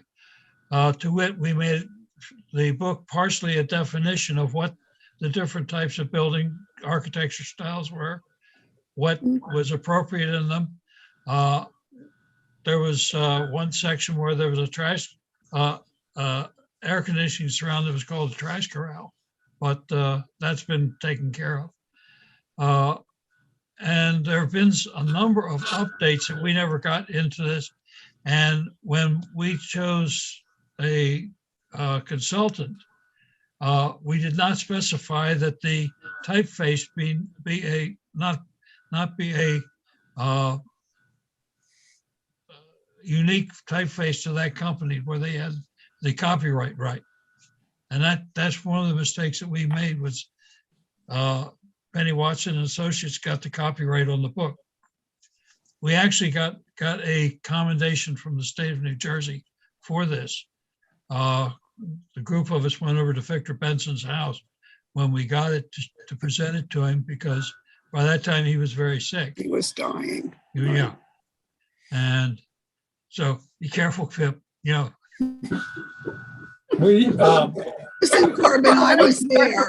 That's Corbin, I was there. Really encouraging, Corbin.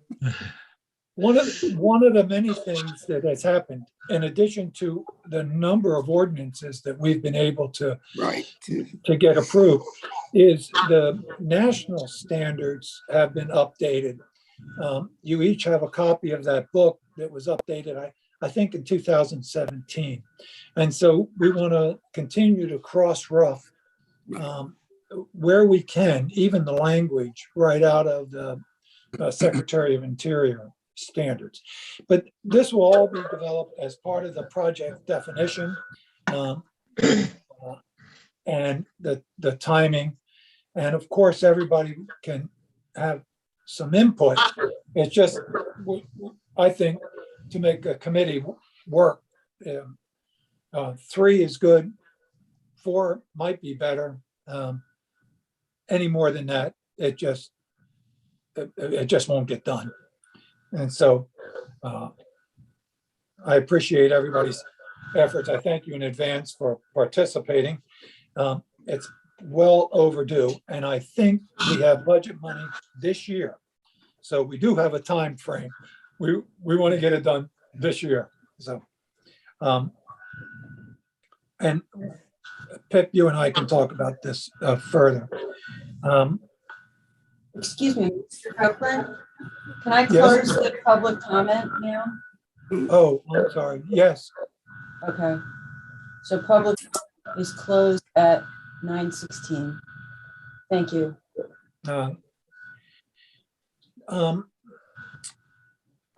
Another project that I think is related to the HPC, but outside of the bounds, but is seeking some grant money for an underground railroad tour. And I'm just so busy trying to get to all these issues. I may need some help developing that. Do I have a volunteer to help me with this project? Lauren, you know there is an Underground Railroad tour that's been worked up by CCA and MAC. Yes, yes, of course.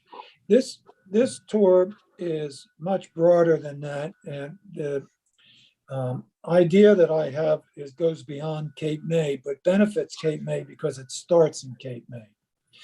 And so it would include other communities. And so I have a vision of developing a tour that would have similar elements as the Lighthouse tour of New Jersey, so that on some given specific weekend, people could actually start in Cape May and work their way up to different Underground Railroad sites between Cape May and Philadelphia, and maybe North Jersey. So it would involve quite a bit of work. It would involve getting a grant, probably a consultant. But before we can get a consultant and before we can get a grant, we have to have a submission, a substantive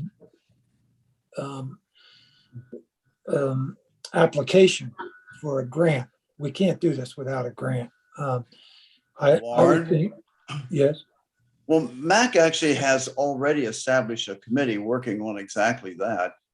In fact, your wife's on it, along with Wanda Wise, Evelyn, and Barbara Dreyfus. And I know Barbara Dreyfus has got all kinds of information on the possible places a tour like this could take. Well, no, I've talked at length with Barbara. Yeah. So I'm not sure another member, just because they're on the HPC, would be a great asset to this, because I think there's plenty of people already focusing on it. And is the Tubman organization at all working on anything similar to this, to the best of your knowledge, Warren?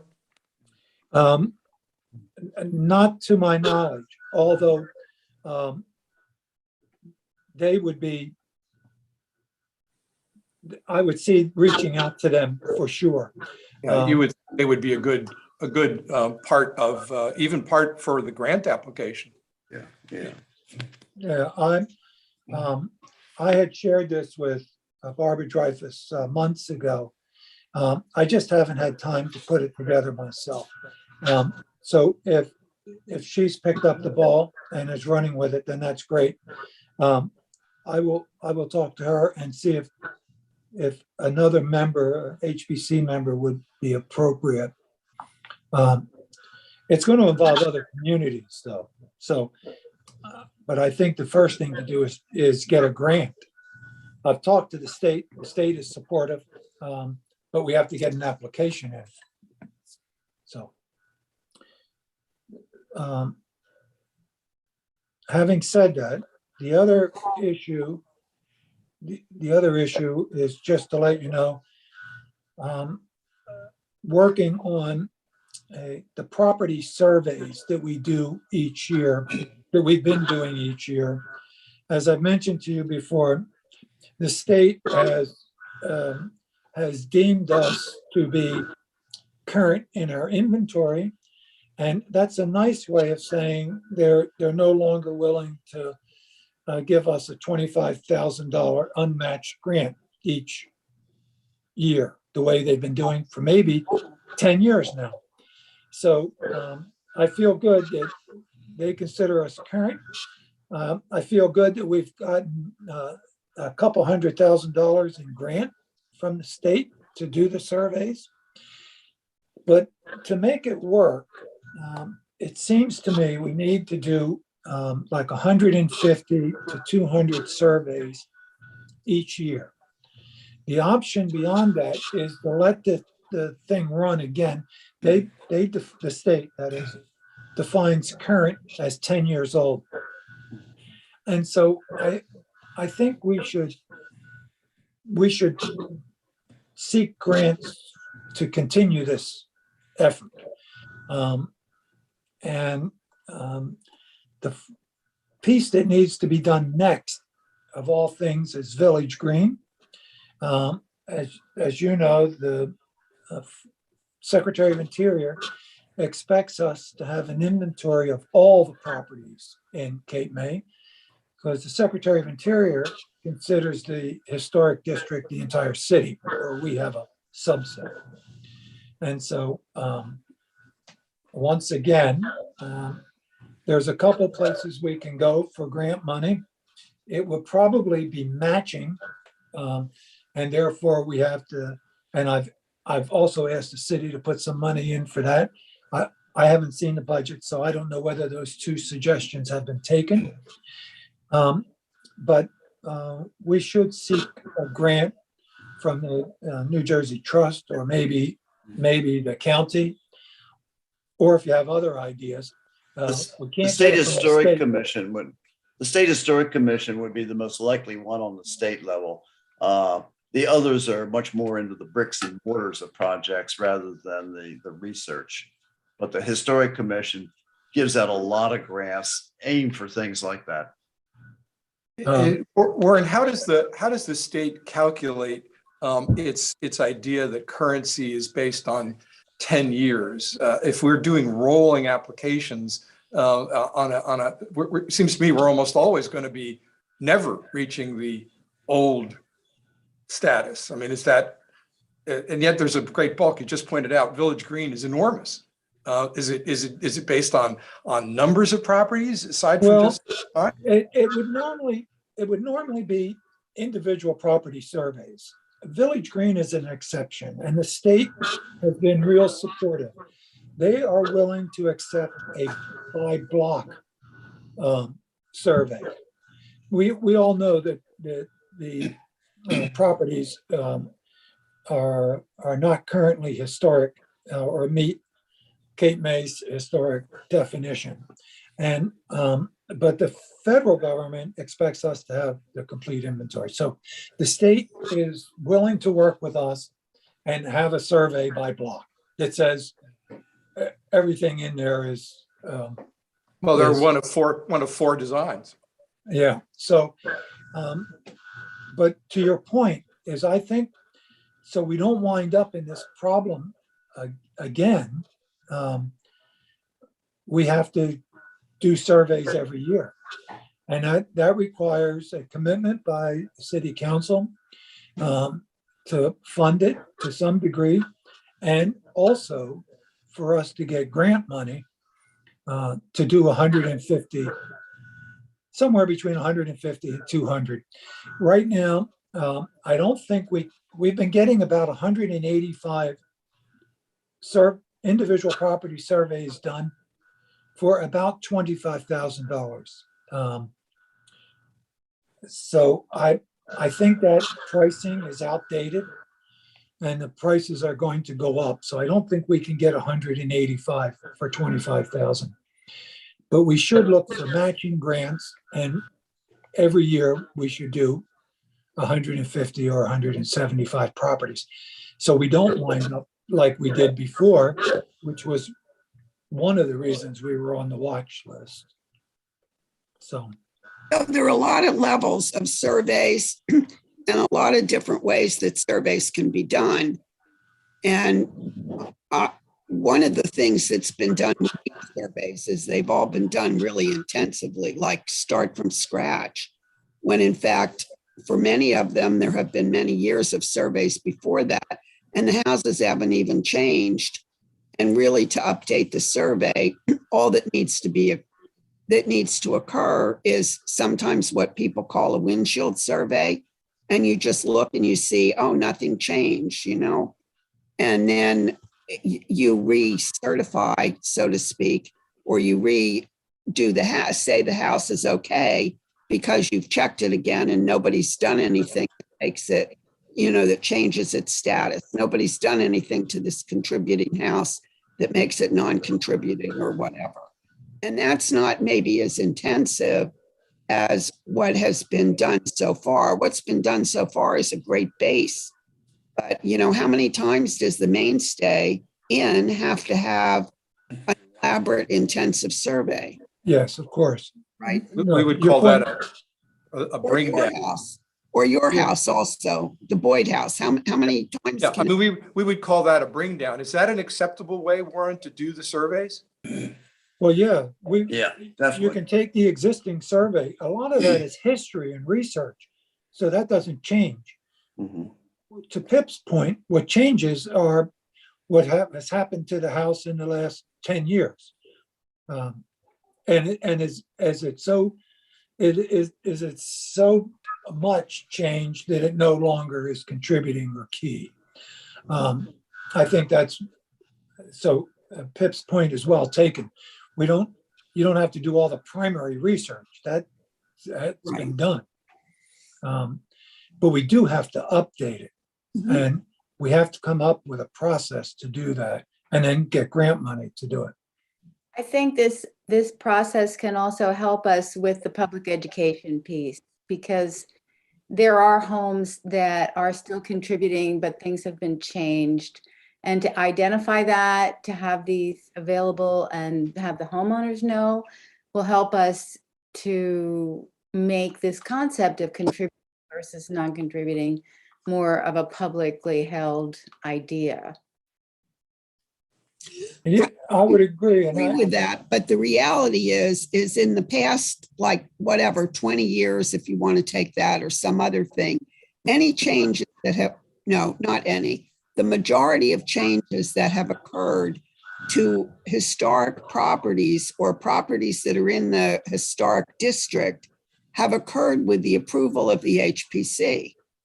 Not every one of them, because of course people are still doing stuff on weekends or whatever. The vast majority of changes that have been made with approvals. Okay. I mean, that doesn't mean that people don't need to understand it, because I think they certainly could. It sure would be nice, and I know this probably isn't in the field of a survey, but it sure would be nice if there were an annotation for the properties that ran from survey through update through HPC action with respect to applications filed on that property, a kind of a cross-referencing. Wouldn't that be cool? Yes, and perhaps because we're saving so much time on primary research, that would be an appropriate addition to a future specification for a survey. How about summer interns? Students that are studying historic preservation, getting intern jobs, and we could use some money for putting them to work. I'd like to just interject that I worked at Schwau as an intern for 18 months and surveyed Seattle City. I think Judy was trying to say something, but I missed it. Oh, I was an intern at the New Jersey State Historic Preservation Office for 18 months. They kept rolling me over as a student at Bucks County Community College. But you could probably get interns from Penn. The issue though is you still have to have a qualified architectural historian to sign off. Oversee on it, the sure. survey. Just sign off on it, sure. Yeah. But how many of those are on this picture screen right now? So let's start with the interns and then look for qualifications. I don't know. I think the qualifications that we've had for the people doing surveys over the last 15 years have established resumes that are beyond reproach and are known to the state. So I think getting interns or someone less experienced to do some of the research and some of the work, that's one thing. But no, we need a known expertise going forward. So enough of that. I think you see what the issues are. And as we go forward, we'll try to deal with some of these. It just, the conversation is helpful though, because I think as we go forward, we can now begin to give some more clarity to our grant request. And it probably doesn't have to be $25,000 a year. It can be substantially less. And we can still get 185 done a year. So if you have further thoughts on that, just let me know. What else do we have to come before this August group? I would move to adjourn if I was allowed to. Second, I'll make that motion. Would that be a conditional adjournment? I don't know. Great. All in favor? Hi. Happy New Year, everybody. Good night, everyone. Good night, everybody. Good night. Good night. Thank you.